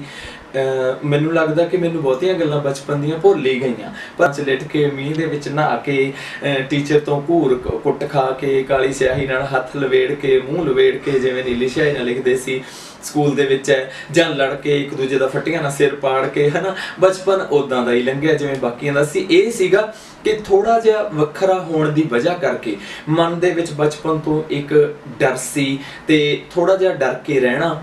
ਤੇ ਕਿਉਂਕਿ ਮੁੰਡੇ ਜਦੋਂ ਨਾਲ ਦੇ ਹੁੰਦੇ ਨੇ, ਕੁਝ ਤਕੜੇ ਮੁੰਡੇ ਹੁੰਦੇ ਨੇ, ਕਈ ਮੁੰਡੇ ਬਚਪਨ ਦੇ ਵਿੱਚ ਕਬੱਡੀ ਖੇਡਣ ਵੱਲ ਨੂੰ ਨਿਕਲ ਗਏ, ਕਈ ਫੁੱਟਬਾਲ ਖੇਡਣ ਵੱਲ ਨੂੰ ਨਿਕਲ ਗਏ, ਕਈ ਹੋਰ ਆਪਣੇ ਕੰਮਾਂ ਧੰਦਿਆਂ ਵੱਲ ਨੂੰ ਨਿਕਲ ਗਏ। ਥੋੜਾ ਜਿਹਾ ਇੱਕ ਡਰ ਸਹਿਮ ਸੀ, ਪਰ ਉਹ ਡਰ ਸਹਿਮ ਇਸ ਕਰਕੇ ਜ਼ਿਆਦਾ ਹਾਵੀ ਨਹੀਂ ਹੋਇਆ ਕਿਉਂਕਿ ਮੈਂ ਤੁਹਾਨੂੰ ਦੱਸਿਆ ਕਿ ਮੈਂ ਇੱਕ ਇੰਟੈਲੀਜੈਂਟ ਸਟੂਡੈਂਟ ਹੋਣ ਦੇ ਨਾਤੇ ਮੈਨੂੰ ਮੇਰੇ ਅਧਿਆਪਕਾਂ ਦੀ ਵੀ ਬਚਪਨ ਤੋਂ ਬਹੁਤ ਸਪੋਰਟ ਰਹੀ ਹੈ ਕਿਉਂਕਿ ਉਹ ਇੱਕ ਹੌਸਲਾ ਦਿੰਦੇ ਰਹੇ। ਮੇਰੀ ਲਿਖਾਈ ਬਹੁਤ ਸੋਹਣੀ ਹੁੰਦੀ ਸੀ ਤੇ ਮੈਂ ਪੜ੍ਹਨਾ ਵੀ, ਸਾਰਾ ਕੰਮ ਕਰਕੇ ਮੇਰੇ ਫਾਦਰ ਸਾਹਿਬ ਮੈਨੂੰ ਪੜ੍ਹਾਉਂਦੇ ਹੁੰਦੇ ਸੀ ਘਰੇ, ਤੇ ਇਸ ਕਰਕੇ ਮੈਨੂੰ ਇਹ ਹੌਸਲਾ ਜ਼ਿਆਦਾ ਮਿਲਦਾ ਰਿਹਾ ਹਰ ਗੱਲ ਦਾ। ਦਿੱਕਤਾਂ ਮੈਨੂੰ ਬਹੁਤ ਘੱਟ ਆਈਆਂ। ਲੱਕੀ ਹੋ ਬਹੁਤ ਜ਼ਿਆਦਾ। ਸੋ ਜਿਵੇਂ ਤੁਸੀਂ ਦੱਸਿਆ ਕਿ ਤੁਸੀਂ ਪੜ੍ਹਾਈ ਵਿੱਚ ਬਹੁਤ ਜ਼ਿਆਦਾ ਇੰਟੈਲੀਜੈਂਟ ਸੀ, ਸੋ ਆਪਣੀ ਪੜ੍ਹਾਈ ਬਾਰੇ ਦੱਸੋ, ਕਿੰਨਾ ਤੁਸੀਂ ਪੜ੍ਹੇ ਹੋ ਤੇ ਹੁਣ ਵੀ ਕੀ ਪੜ੍ਹਨ ਦਾ ਸ਼ੌਂਕ ਰੱਖਦੇ ਹੋ, ਤੇ ਐਜ਼ ਅ ਪ੍ਰੋਫੈਸ਼ਨ ਤੁਸੀਂ ਟੀਚਰ ਹੋ, ਹੈ ਨਾ, ਤੇ ਕਿਵੇਂ ਚੱਲ ਰਹੀ ਹੈ ਜ਼ਿੰਦਗੀ? ਦੇਖੋ ਜ਼ਿੰਦਗੀ ਬਹੁਤ ਅੱਛੀ ਜਾ ਰਹੀ ਹੈ। ਮੈਂ MA ਪੰਜਾਬੀ ਪੰਜਾਬ ਯੂਨੀਵਰਸਿਟੀ ਤੋਂ ਕੀਤੀ, MPhil ਕੀਤੀ ਗੁਜਰ ਕਬੀਲੇ ਦੇ ਲੋਕ ਗੀਤਾਂ ਦਾ ਲੋਕ ਧਾਰਕ ਅਧਿਐਨ, ਤੇ B.Ed ਕੀਤੀ DAV college of education Hoshiarpur ਤੋਂ। ਤੇ ਉਸ ਤੋਂ ਬਾਅਦ ਮੇਰਾ ਇੱਕ ਫੇਜ਼ ਉਹ ਹੈ ਕਿ ਜਿਹੜੇ ਯੂਥ ਫੈਸਟੀਵਲਸ ਸਾਰੀਆਂ ਯੂਨੀਵਰਸਿਟੀਆਂ ਦੇ ਉਹ ਕਾਲਜਸ ਨਾਲ ਸੰਬੰਧਿਤ ਗਿੱਧੇ ਦੀ ਟ੍ਰੇਨਿੰਗ ਦੇਣੀ ਬੱਚਿਆਂ ਨੂੰ, ਸਟੂਡੈਂਟਸ ਨੂੰ, ਕੁੜੀਆਂ ਨੂੰ, ਉਹ ਮੇਰਾ ਪਿਛਲੇ 20-21 ਸਾਲਾਂ ਤੋਂ ਨਾਲ ਇੱਕ ਉਹ ਟਰੈਕ ਚੱਲ ਰਿਹਾ। ਉੱਥੇ ਵੀ ਮੈਨੂੰ ਬਹੁਤ ਵਧੀਆ ਕਾਮਯਾਬੀ ਮਿਲੀ। ਕਾਮਯਾਬੀ ਮਿਲਣ ਦੀ ਵਜ੍ਹਾ ਕੀ ਹੈ ਕਿ ਮੈਂ ਉਸ ਗਿੱਧੇ ਨੂੰ ਦੇਖਿਆ ਹੀ ਨਹੀਂ, ਆਪਣੇ ਉੱਤੇ ਹੰਢਾਇਆ। ਮੈਂ ਆਪਣੇ ਪਿੰਡ ਦੀਆਂ ਬੀਹੀਆਂ ਗਲੀਆਂ ਜਾਂ ਵਿਹੜਿਆਂ ਵਰਾਂਡਿਆਂ ਦੇ ਵਿੱਚ ਪੈਂਦੇ ਗਿੱਧੇ ਨੂੰ ਵਿੱਚ ਖੜ ਕੇ ਦੇਖਿਆ, ਤੇ ਜਦੋਂ ਵਿੱਚ ਖੜ ਕੇ ਸਿਖਾਇਆ ਤੇ ਮੈਨੂੰ ਰਿਜ਼ਲਟਸ ਵੀ ਬਹੁਤ ਅੱਛੇ ਮਿਲੇ। ਤੇ MPhil ਕਰਨ ਤੋਂ ਬਾਅਦ ਮੈਨੂੰ ਗਵਰਨਮੈਂਟ ਸਰਵਿਸ ਮਿਲ ਗਈ ਐਜ਼ ਐਲੀਮੈਂਟਰੀ ਟੀਚਰ। ਮੈਂ ਪ੍ਰਾਇਮਰੀ ਸਕੂਲ 'ਚ ਪੜ੍ਹਾ ਰਿਹਾ ਤੇ ਬਹੁਤ ਅੱਛਾ ਜਾ ਰਿਹਾ। ਦਿੱਕਤਾਂ ਤਾਂ ਦੇਖੋ ਹਰ ਫੀਲਡ 'ਚ ਆਉਂਦੀਆਂ ਨੇ ਕਿ ਤੁਸੀਂ ਜੌਬ ਵੀ ਕਰਦੇ ਹੋ ਤੇ ਆਪਣੇ ਸ਼ੌਕ ਨੂੰ ਵੀ ਤੁਸੀਂ ਨਾਲ ਲੈ ਕੇ ਚੱਲ ਰਹੇ ਹੋ, ਤੇ ਦਿੱਕਤਾਂ ਤਾਂ ਜ਼ਰੂਰ ਆਉਂਦੀਆਂ ਨੇ, ਪਰ ਉਹ ਦਿੱਕਤਾਂ ਜਿਵੇਂ ਕਹਿੰਦੇ ਨੇ ਵਾਹਿਗੁਰੂ ਦਿੱਕਤ ਦੇਣ ਵਾਲਾ ਤੇ ਉਹੀ ਦਿੱਕਤ ਕੱਟਣ ਵਾਲਾ, ਤੇ ਇਸ ਕਰਕੇ ਉਸੇ ਨੂੰ ਅਰਦਾਸ ਕਰਦੇ ਆ ਕਿ ਬਾਬਾ ਜੀ ਤੂੰ ਹੀ ਹੈ, ਤੈਂ ਹੁਣ ਸਾਂਭਣਾ ਹੈ, ਤੈਂ ਹੀ ਮੈਨੂੰ ਸਾਰਾ ਕੁਝ ਬਖਸ਼ਿਆ, ਟੈਲੈਂਟ ਬਖਸ਼ਿਆ, ਜੇ ਮੈਂ ਉਹ ਟੈਲੈਂਟ ਨੂੰ ਵਰਤਦਾ ਤੇ ਜੇ ਕੋਈ ਦਿੱਕਤ ਆਉਂਦੀ ਹੈ ਤੇਰਾ ਹੀ ਸਾਂਭਣਾ। Very true. ਜਿਵੇਂ ਕਿ ਜੇ ਦੇਖਿਆ ਜਾਵੇ ਸਕੂਲਾਂ ਦੇ ਵਿੱਚ ਅੱਜ ਕੱਲ੍ਹ ਟੀਚਰਸ ਨੂੰ ਪੜ੍ਹਾਉਣਾ ਬਹੁਤ ਔਖਾ ਹੋਇਆ ਹੈ ਨਾ। ਬੱਚੇ ਜਿਵੇਂ ਬਾਹਰ ਦਾ ਮਾਹੌਲ ਆ ਗਿਆ, ਕੋਰਪੋਰਲ ਪਨਿਸ਼ਮੈਂਟ ਬਿਲਕੁਲ ਖਤਮ ਕਰ ਦਿੱਤੀ ਗਈ ਹੈ ਨਾ, ਕਿ ਤੁਸੀਂ ਬੱਚਿਆਂ ਤੇ ਹੱਥ ਨਹੀਂ ਚੱਕ ਸਕਦੇ। ਤੇ ਕਦੀ ਸਕੂਲ ਵਿੱਚ ਕਦੀ ਬੱਚਿਆਂ ਤੋਂ ਕੋਈ ਇਹੋ ਜਿਹਾ ਕਮੈਂਟ ਸੁਣਨ ਨੂੰ ਮਿਲਿਆ ਹੋਵੇ ਜਾਂ ਐਜ਼ ਅ ਟੀਚਰ ਕੀ ਕਹਿ ਦਿੰਦੇ ਕਿ ਤੁਸੀਂ ਆ ਵੀ ਪ੍ਰੋਫੈਸ਼ਨ ਕਰ ਰਹੇ ਹੋ ਤੇ ਤੁਹਾਡਾ ਆ ਵੀ ਪ੍ਰੋਫੈਸ਼ਨ ਹੈ ਨਾ, ਕਿ ਤੁਸੀਂ ਬੋਥ ਸਾਈਡਸ ਕੀ ਕਹਿ ਦਿੰਦੇ ਨਹੀਂ ਆਹ ਚੀਜ਼ਾਂ ਅਸੀਂ ਤੁਹਾਨੂੰ ਅਲਾਉਡ ਨਹੀਂ ਕਰੂੰਗੇ, ਤੁਸੀਂ ਜਾਂ ਤਾਂ ਤੁਸੀਂ ਜੌਬ ਛੱਡ ਦਿਓ। ਬਹੁਤ ਵਾਰ ਹੁੰਦਾ ਹੈ, ਜਿੱਦਾਂ ਕਈ ਸਿੰਗਰਸ ਵੀ ਹੁੰਦੇ ਨੇ, ਹੈ ਨਾ, ਤੇ ਉਹ ਕਹਿੰਦੇ ਨੇ ਨਹੀਂ ਜੇ ਤੁਸੀਂ ਆਹ ਪ੍ਰੋਫੈਸ਼ਨ ਕਰ ਰਹੇ ਇਹਦੇ ਤੇ ਇਫੈਕਟ ਪੈ ਰਿਹਾ ਤੁਹਾਡੀ ਦੂਸਰੇ ਪ੍ਰੋਫੈਸ਼ਨ ਦਾ। ਫਿਰ ਕਦੀ ਕੋਈ ਇਹੋ ਜਿਹਾ ਹੋਵੇ, ਮਤਲਬ ਸਟੂਡੈਂਟ ਵੱਲੋਂ ਨਿਰਾਸ਼ਤਾ ਮਿਲੀ ਹੋਵੇ ਜਾਂ ਕਦੀ ਤੁਹਾਨੂੰ ਕਿਹਾ ਹੋਵੇ ਕਿਸੇ ਨੇ ਕਿ ਨਹੀਂ ਜਾਂ ਤਾਂ ਨੂਰਜ਼ੋਰਾ ਬਣ ਜਾਓ ਜਾਂ ਆਪਣਾ ਐਜ਼ ਅ ਟੀਚਰ ਹੀ ਆਪਣਾ ਕੰਟੀਨਿਊ ਰੱਖੋ? ਜੀ ਦੇਖੋ, ਦਿੱਕਤਾਂ ਤਾਂ ਪ੍ਰੋਫੈਸ਼ਨ 'ਚ ਤੁਹਾਨੂੰ ਪਤਾ ਕਿ ਬਹੁਤ ਆਉਂਦੀਆਂ ਨੇ, ਹੈ ਨਾ, ਪਰ ਸਭ ਤੋਂ ਵੱਡੀ ਗੱਲ ਹੈ ਜਿਹੜੀ ਕਿ ਮੈਨੂੰ ਅਸਲ ਦੇ ਵਿੱਚ ਮੈਂ ਖੁਸ਼ਕਿਸਮਤ ਹਾਂ ਕਿ ਮੈਂ ਪ੍ਰਾਇਮਰੀ ਸਕੂਲ ਟੀਚਰ ਹਾਂ। ਜਿਹੜੇ ਸਾਡੇ ਕੋਲ ਬੱਚੇ ਆ 5ਵੀਂ ਕਲਾਸ ਤੱਕ ਬੱਚੇ ਹੁੰਦੇ ਨੇ, ਤੇ ਉਹ ਬੱਚਿਆਂ ਨੂੰ ਜਦੋਂ ਅਸੀਂ ਕੋਈ ਚੀਜ਼ ਸਿਖਾਉਂਦੇ ਆ ਤੇ ਉਹ ਬੱਚੇ ਖੁਸ਼ ਹੁੰਦੇ ਨੇ, ਉਹ ਕਦੇ ਕਮੈਂਟ ਨਹੀਂ ਕਰਦੇ। ਤੇ ਮੇਰਾ ਖਿਆਲ ਹੈ ਜੇ ਕਿਸੇ ਵੱਡੇ ਸਕੂਲ ਦੇ ਵਿੱਚ ਹੋਈਏ, ਉੱਥੇ ਟੀਨੇਜਰ ਬੱਚੇ ਹੁੰਦੇ ਨੇ, ਉਹਨਾਂ ਨੂੰ ਸਾਂਭਣਾ ਬੜਾ ਮੁਸ਼ਕਲ ਹੁੰਦਾ ਹੈ ਨਾ, ਤੇ ਉੱਥੇ ਸਟਾਫ ਵੀ ਜ਼ਿਆਦਾ ਹੁੰਦਾ ਹੈ। ਤੇ ਇਸ ਕਰਕੇ ਮੈਨੂੰ ਲੱਗਦਾ ਕਿ ਬੱਚਿਆਂ ਵੱਲੋਂ, ਸਟੂਡੈਂਟਸ ਵੱਲੋਂ ਤਾਂ, ਕਿਉਂਕਿ ਮੈਂ ਸਟੂਡੈਂਟਸ ਨੂੰ ਵੀ ਕੁਛ ਨਾ ਕੁਛ ਨਾਲ ਦੀ ਨਾਲ ਸਿਖਾਉਂਦਾ ਰਹਿਣਾ, ਕਿਉਂਕਿ ਬੱਚੇ ਇਹ ਜਿਹੀਆਂ ਹਾਸੇ ਤਮਾਸੇ ਵਾਲੀਆਂ, ਹਾਸੇ ਖੇਡਾਂ ਵਾਲੀਆਂ ਗੱਲਾਂ ਨੂੰ ਸੁਣ ਕੇ ਤਾਂ ਬੜੇ ਇੰਟਰਸਟ ਨਾਲ ਟੀਚਰ ਦੇ ਵਿੱਚ ਬਹੁਤ ਇੰਟਰਸਟ ਲੈਂਦੇ ਨੇ। ਤੇ ਦੂਜੀ ਗੱਲ ਇਹ ਹੈ ਕਿ ਜਿਹੜਾ ਮੇਰਾ ਇਹ ਪ੍ਰੋਫੈਸ਼ਨ ਹੈ, ਇਹ ਸ਼ੌਕ ਹੈ ਨਾ, ਤੇ ਇਹ ਸ਼ੌਕ ਸਕੂਲ ਟਾਈਮ ਤੋਂ ਬਾਅਦ ਹੈ। ਸ਼ੌਕੀਆ ਤੌਰ ਤੇ ਅਸੀਂ ਜਾਣਦੇ ਹਾਂ, ਪ੍ਰੋਫੈਸ਼ਨ ਵੀ ਬਣ ਗਿਆ ਕਿਉਂਕਿ ਆਰਟਿਸਟ ਮੇਰੇ ਨਾਲ ਬਹੁਤ ਸਾਰੇ ਜੁੜ ਗਏ, ਜਿਨ੍ਹਾਂ ਦਾ ਬਹੁਤ ਸਾਰਿਆਂ ਦਾ ਰੋਟੀ ਰੋਜ਼ੀ ਵੀ ਇਸ ਦੇ ਨਾਲ ਹੀ ਜੁੜੀ ਹੋਈ ਹੈ। ਪਰ ਦੇਖੋ ਹੁਣ ਬਹੁਤ ਵੱਡੀਆਂ ਦਿੱਕਤਾਂ ਵੀ ਆਈਆਂ, ਮੈਨੂੰ ਆਉਂਦੀਆਂ ਵੀ ਨੇ, ਪਰ ਜਿਵੇਂ ਤੁਹਾਨੂੰ ਪਹਿਲਾਂ ਕਿਹਾ ਕਿ ਆਪਣੇ ਆਪੇ ਵਾਹਿਗੁਰੂ ਦੀ ਕਿਰਪਾ ਨਾਲ ਉਹਨੂੰ ਅਰਦਾਸ ਕਰ ਦਿੱਤੀ ਹੈ ਬਾਬਾ ਜੀ ਨੂੰ ਕਿ ਬਈ ਤੈਂ ਜਦੋਂ ਮੈਨੂੰ ਇਹ ਟੈਲੈਂਟ ਦੇ ਵਿੱਚ ਪਾਇਆ ਤੇ ਕੋਈ ਗੱਲ ਨਹੀਂ, ਮੁਸੀਬਤ ਵੀ ਤੂੰ ਆਪੇ ਕੱਟਣ ਵਾਲਾ। ਦਿੱਕਤ ਤਾਂ ਦੇਖੋ ਬਹੁਤ ਵੱਡੀਆਂ ਵੀ ਆਈਆਂ ਜਿਨ੍ਹਾਂ ਦਾ ਵੈਸੇ ਇੱਥੇ ਮੈਂ ਜ਼ਿਕਰ ਨਹੀਂ ਕਰੂੰਗਾ। ਬਹੁਤ ਵੱਡੀਆਂ ਦਿੱਕਤਾਂ ਵੀ ਆਈਆਂ, ਮੇਰੇ ਕੋਲੀਗਸ ਵੱਲੋਂ ਵੀ ਮੈਨੂੰ ਬਹੁਤ ਸਾਰੀਆਂ ਦਿੱਕਤਾਂ ਦਿੱਤੀਆਂ ਗਈਆਂ, ਪਰ ਅੱਜ ਕੱਲ੍ਹ ਸਾਰਾ ਠੀਕ ਚੱਲ ਰਿਹਾ ਹੈ, ਸਭ ਠੀਕ ਹੈ। ਪਰ ਅੱਜ ਕੱਲ੍ਹ ਲੋਕਡਾਊਨ ਕਰਕੇ ਸਕੂਲ ਬੰਦ ਨੇ, ਅਸੀਂ ਵੀ ਬੜੇ ਹੈਕਟਿਕ ਹੋ ਗਏ ਹਾਂ, ਸਟੂਡੈਂਟਸ ਦੇ ਪੇਰੈਂਟਸ ਵੀ ਬੜਾ ਰੌਲਾ ਪਾ ਰਹੇ ਨੇ ਕਿ ਸਕੂਲ ਖੋਲ੍ਹੋ, ਪਰ ਮੇਰਾ ਖਿਆਲ ਹੈ ਸਾਨੂੰ ਸਰਕਾਰ ਦੀਆਂ ਹਦਾਇਤਾਂ ਦੇ ਹਿਸਾਬ ਨਾਲ ਚੱਲਣਾ ਪੈਣਾ। ਪਰ ਆਨਲਾਈਨ ਵਰਕ ਸਾਡਾ ਚੱਲ ਰਿਹਾ, ਜੋ ਵੀ ਸਾਨੂੰ ਡਿਊਟੀ ਦਿੱਤੀ ਜਾਂਦੀ ਹੈ ਡਿਪਾਰਟਮੈਂਟ ਵੱਲੋਂ ਆਨਲਾਈਨ ਹੈ ਜਾਂ ਜਾ ਕੇ ਕਰਨਾ ਜਾਂ ਜੋ ਵੀ ਹੈਗਾ ਉਹ ਅਸੀਂ ਕਰਦੇ ਹਾਂ। ਜ਼ਿੰਦਗੀ ਦਾ ਕੋਈ ਇਹੋ ਜਿਹਾ ਕਿੱਸਾ ਜਿਹਨੂੰ ਯਾਦ ਕਰਕੇ ਬਹੁਤ ਜ਼ਿਆਦਾ ਖੁਸ਼ੀ ਹੁੰਦੀ ਹੈ ਕਿ ਚਲੋ ਵਧੀਆ ਗੱਲ ਹੋ ਗਈ ਹੈ ਨਾ, ਕੋਈ ਖੁਸ਼ੀ ਦੇਣ ਵਾਲਾ ਕੋਈ ਕਿੱਸਾ? ਦੇਖੋ ਖੁਸ਼ੀਆਂ ਵੀ ਜ਼ਿੰਦਗੀ ਦੇ ਵਿੱਚ ਬਹੁਤ ਆਈਆਂ ਤੇ ਆਉਂਦੀਆਂ ਨੇ, ਗਮ ਵੀ ਬਹੁਤ ਵੱਡੇ ਆਏ, ਪਰ ਸਭ ਤੋਂ ਵੱਡੀ ਬਹੁਤ ਵੱਡੀਆਂ ਖੁਸ਼ੀਆਂ ਨੇ ਜਿਹੜੀਆਂ ਕਈ ਵਾਰੀ ਇਹ ਹੁੰਦਾ ਕਿ ਇੱਥੇ ਮੈਂ ਬਿਆਨ ਵੀ ਨਹੀਂ ਕਰ ਸਕਦਾ। ਪਰ ਜਦੋਂ ਕੋਈ ਚਾਹਣ ਵਾਲਾ, ਦੇਖਣ ਵਾਲਾ, ਸਾਨੂੰ ਪਸੰਦ ਕਰਨ ਵਾਲਾ ਇਹ ਕਹਿੰਦਾ ਹੈ ਕਿ ਸਾਡੀ ਬੇਬੇ ਦੀ ਉਮਰ ਇੰਨੀ ਹੈ, ਜਦੋਂ ਉਹ ਸਾਨੂੰ ਕਹਿੰਦੀ ਹੈ ਵੀ ਮੈਨੂੰ ਉਹ ਨੂਰ ਹੋਣਾ ਵਾਲਾ ਗਿੱਧਾ ਲਾ ਦੇ, ਵੀ ਮੈਨੂੰ ਤਾਂ ਉਹਨਾਂ ਨੇ ਮੇਰੇ ਬਚਪਨ ਦੇ, ਮੇਰੀ ਜਵਾਨੀ ਦੇ, ਮੇਰੇ ਧੀਆਂ ਤਰਿੰਜਣਾਂ ਦੇ ਦਿਨ ਯਾਦ ਕਰਾਤੇ, ਤੁਸੀਂ ਜਿਉਂਦੇ ਰਹੋ, ਵਸਦੇ ਰਹੋ, ਤੁਹਾਡੀ ਲੋਕ ਗੀਤ ਜਿੱਡੀ ਉਮਰ ਹੋਵੇ।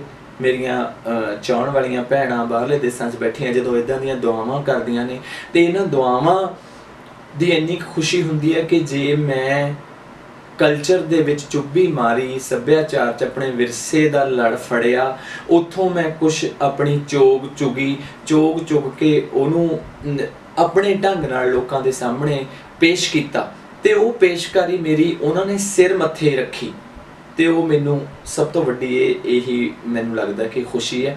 ਕਿਉਂਕਿ ਹੋਰ ਤਾਂ ਮੇਰੀਆਂ ਪਰਸਨਲ ਖੁਸ਼ੀਆਂ ਹੋਣਗੀਆਂ ਜ਼ਿੰਦਗੀ ਦੀਆਂ, ਪਰ ਜਿਹੜੀ ਮੇਰੇ ਨਾਲ, ਮੇਰੇ ਆਰਟ ਨਾਲ ਤੇ ਮੇਰੇ ਚਾਹਣ ਵਾਲਿਆਂ ਨਾਲ ਜੁੜੀ ਹੋਈ ਹੈ, ਉਹ ਇਦਾਂ ਦੀਆਂ ਖੁਸ਼ੀਆਂ ਨੇ। ਔਰ ਇੱਕ ਖੁਸ਼ੀ ਨਹੀਂ ਹੈਗੀ, ਇਦਾਂ ਦੇ ਬਹੁਤ ਵੱਡੇ ਮੈਨੂੰ ਚੈਪਟਰ, ਪੂਰੇ ਮੈਸੇਜ ਮੈਨੂੰ ਲਿਖ ਕੇ ਆਉਂਦੇ ਨੇ ਕਿ ਤੁਸੀਂ ਇੱਦਾਂ ਕਰਦੇ ਹੋ। ਕਈ ਵਾਰੀ ਅੰਗਰੇਜ਼ੀ 'ਚ ਆਉਂਦੇ ਨੇ, ਇੰਨੀ ਗੂੜੀ ਅੰਗਰੇਜ਼ੀ ਲਿਖੀ ਹੁੰਦੀ ਹੈ ਕਿ ਮੈਨੂੰ ਸਮਝੇ ਨਹੀਂ ਆਉਂਦੀ, ਪਰ ਮੈਨੂੰ ਉਹਦਾ ਐਸੈਂਸ ਪਤਾ ਲੱਗ ਜਾਂਦਾ ਕਿ ਉਹ ਫਿਰ ਉਸ ਤੋਂ ਵੱਡੀ ਖੁਸ਼ੀ ਤਾਂ ਮੇਰਾ ਖਿਆਲ ਹੈ ਮੈਨੂੰ ਲੱਗਦਾ ਹੀ ਨਹੀਂ ਕਿ ਹੋਰ ਹੋ ਸਕਦੀ ਹੈ।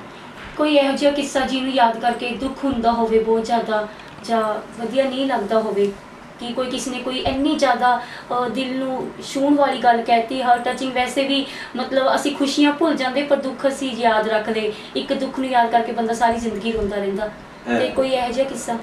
ਦੇਖੋ ਜਿਵੇਂ ਮੈਂ ਪਹਿਲਾਂ ਕਿਹਾ ਕਿ ਦੁੱਖ ਵਾਲੇ ਵੀ ਬਹੁਤ ਕਿੱਸੇ ਨੇ, ਪਰ ਮੈਨੂੰ ਇੱਕ ਵਾਹਿਗੁਰੂ ਨੇ ਬਹੁਤ ਵੱਡੀ ਦਾਤ ਇੱਕ ਹੋਰ ਬਖਸ਼ੀ ਹੈ ਕਿ ਮੈਂ ਜੇ ਕੋਈ ਬਹੁਤ ਵੱਡੀ ਖੁਸ਼ੀ ਮਿਲੀ ਹੈ ਤਾਂ ਮੈਂ ਉਹਨੂੰ ਦੂਸਰੇ ਦਿਨ ਭੁੱਲ ਜਾਂਦਾ ਵੀ ਮੈਨੂੰ ਕੱਲ ਖੁਸ਼ੀ ਮਿਲੀ ਤੀ, ਮੈਂ ਉਹ ਖੁਸ਼ੀ ਨੂੰ ਸਿਰ ਤੇ ਨਹੀਂ ਚੜਨ ਦਿੰਦਾ। ਨਹੀਂ ਤਾਂ ਬਹੁਤ ਸਾਰੇ ਲੋਕ ਨੇ ਪ੍ਰਾਪਤੀਆਂ ਔਰ ਖੁਸ਼ੀਆਂ ਨੂੰ ਇੰਨਾ ਸਿਰ ਤੇ ਚੜਾਉਂਦੇ ਨੇ ਤੇ ਇੱਕ ਮੁੜ ਕੇ ਉਹ ਆਪਣੇ ਢਰਰੇ ਤੋਂ ਖਿਸਕ ਜਾਂਦੇ ਨੇ, ਜਾਂ ਜਿਹਨੂੰ ਅਸੀਂ ਕਹਿ ਲੈਂਦੇ ਹਾਂ ਵੀ ਓਵਰ ਕੌਨਫੀਡੈਂਸ਼ੀਅਲ ਹੋ ਜਾਂਦੇ ਨੇ, ਜਾਂ ਇੱਕ ਸਿੱਧਾ ਪੰਜਾਬੀ ਭਾਸ਼ਾ 'ਚ ਵੀ ਹੰਕਾਰ ਜਾਂਦੇ ਨੇ, ਤੇ ਉਹ ਬੜੀਆਂ ਊਟ ਪਟਾਂਗ ਦੀਆਂ ਗੱਲਾਂ ਕਰਨ ਲੱਗ ਜਾਂਦੇ ਨੇ, ਹਨਾ।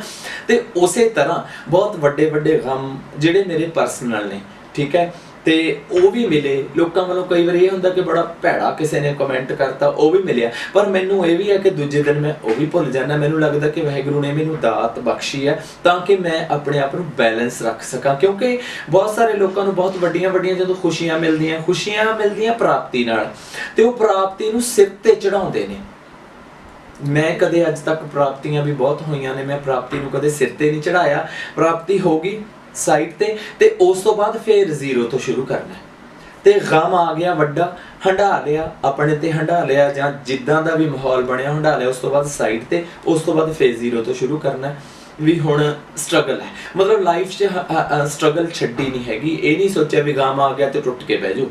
ਇੱਕ ਵਕਤ ਇਹੋ ਜਿਹਾ ਵੀ ਆਇਆ ਸੀ ਕਿ ਮੈਂ 4-5 ਸਾਲ ਆਪਣੇ ਆਪ ਨੂੰ ਇੱਕ ਕਮਰੇ 'ਚ ਸਮਝ ਲਓ ਬੰਦ ਕਰ ਲਿਆ, ਜਾਂ ਇੰਟਰੋਵਰਟ ਹੋ ਗਿਆ, ਸਵੇਰ ਦਾ ਖਾਣਾ ਦਾਣਾ ਖਾਣਾ ਤੇ ਘਰ ਦਾ ਮਾੜਾ ਮੋਟਾ ਕੰਮ ਕਰਨਾ, ਅੰਦਰ ਵੜ ਜਾਣਾ। ਪਰ ਉਹ ਸਮੇਂ ਦੇ ਵਿੱਚ ਮੈਂ ਰੇਡੀਓ ਸੁਣਨਾ, ਕਿਤਾਬਾਂ ਪੜ੍ਹਨੀਆਂ, ਬਹੁਤ ਕਿਤਾਬਾਂ ਪੜ੍ਹਨੀਆਂ, ਆਪਣਾ ਪੜ੍ਹਨਾ, ਤੇ ਉਹਨੇ ਮੈਨੂੰ ਇੰਟਰੋਵਰਟ ਕਰਨ ਦੇ ਨਾਲ ਮੈਨੂੰ ਮੇਰੇ ਅੰਦਰ ਚੁੱਭੀ ਮਾਰਨ ਦਾ ਬਲ ਬਖਸ਼ਿਆ, ਤੇ ਉਸ ਅੰਦਰੋਂ ਹੀ ਮੈਨੂੰ ਮੇਰੀ ਕਲਾ ਦਾ ਗਿਆਨ ਹੋਇਆ, ਐਨਲਾਈਟਨਮੈਂਟ ਹੋਈ, ਤੇ ਉਸੇ ਨੂੰ ਮੈਂ ਅੱਜ ਤੁਹਾਡੇ ਸਾਹਮਣੇ ਪੇਸ਼ ਕਰ ਰਿਹਾ। ਤੇ ਜਦੋਂ ਜ਼ੋਰਾਵਰ ਸਿੰਘ ਨੂੰ ਪਤਾ ਲੱਗਿਆ ਕਿ ਉਹਦੇ ਅੰਦਰ ਇੱਕ ਨੂਰ ਜ਼ੋਰਾਂ ਛੁਪੀ ਹੋਈ ਹੈ ਨਾ, ਤੇ ਤੁਹਾਡੀ ਫੈਮਿਲੀ ਨੂੰ ਵੀ ਰਿਅਲਾਈਜ਼ ਹੋਇਆ, ਤੇ ਤੁਸੀਂ ਸੋਚਿਆ ਕਿ ਕਿਉਂ ਨਾ ਹੁਣ ਨੂਰ ਜ਼ੋਰਾਂ ਦੇ ਕਰਕੇ ਹੀ ਪੇਸ਼ ਕੀਤਾ ਜਾਵੇ, ਲੋਕਾਂ ਦੇ ਸਾਹਮਣੇ ਆਇਆ ਜਾਵੇ। ਪਰ ਕਹਿੰਦੇ ਨੇ ਦੁਨੀਆ ਦਾ ਸਭ ਤੋਂ ਵੱਡਾ ਰੋਗ ਕੀ ਕਹਿਣਗੇ ਲੋਕ, ਤੇ ਲੋਕ ਤਾਂ ਕਹਿੰਦੇ ਮੁਸਕਰਾਓ ਮਤ, ਲੋਕ ਕਿਆ ਕहेंगे, ਮਤਲਬ ਹੱਸਣ ਤੱਕ ਸਾਡੇ ਤੋਮਤਾਂ ਲਗਾਈਆਂ ਜਾਂਦੀਆਂ, ਜੇ ਹੱਸੀਏ ਤਾਂ ਦੁਨੀਆ ਦੁਖੀ, ਜੇ ਰੋਈਏ ਤਾਂ ਦੁਨੀਆ ਦੁਖੀ, है ना। ਤੇ ਹੱਸਦਿਆਂ ਤਾਂ ਦੁਨੀਆ ਜਾਗਦੀ ਨਹੀਂ। ਫਿਰ ਕਿਵੇਂ ਸੋਚਿਆ ਕਿ ਨਹੀਂ, ਦੁਨੀਆ ਦੀ ਪਰਵਾਹ ਕੀਤੇ ਬਿਨਾ, ਸਮਾਜ ਦੀ ਪਰਵਾਹ ਕੀਤੇ ਬਿਨਾ ਹੁਣ ਨੂਰ ਜ਼ੋਰਾ ਨੂੰ ਦਿਖਾਉਣਾ ਹੀ ਪੈਣਾ ਕਿ ਮੈਂ ਹੁਣ ਜ਼ੋਰਾਵਰ ਸਿੰਘ ਤਾਂ ਨੂਰ ਜ਼ੋਰਾ ਬਣ ਚੁੱਕਿਆ। ਤੇ ਕਿਵੇਂ ਲੱਗਿਆ ਕਿ ਦੱਸ ਦਈਏ ਸਮਾਜ ਨੂੰ ਕਿ ਆ ਗਈ ਨੂਰ ਜ਼ੋਰਾ ਸਾਹਮਣੇ।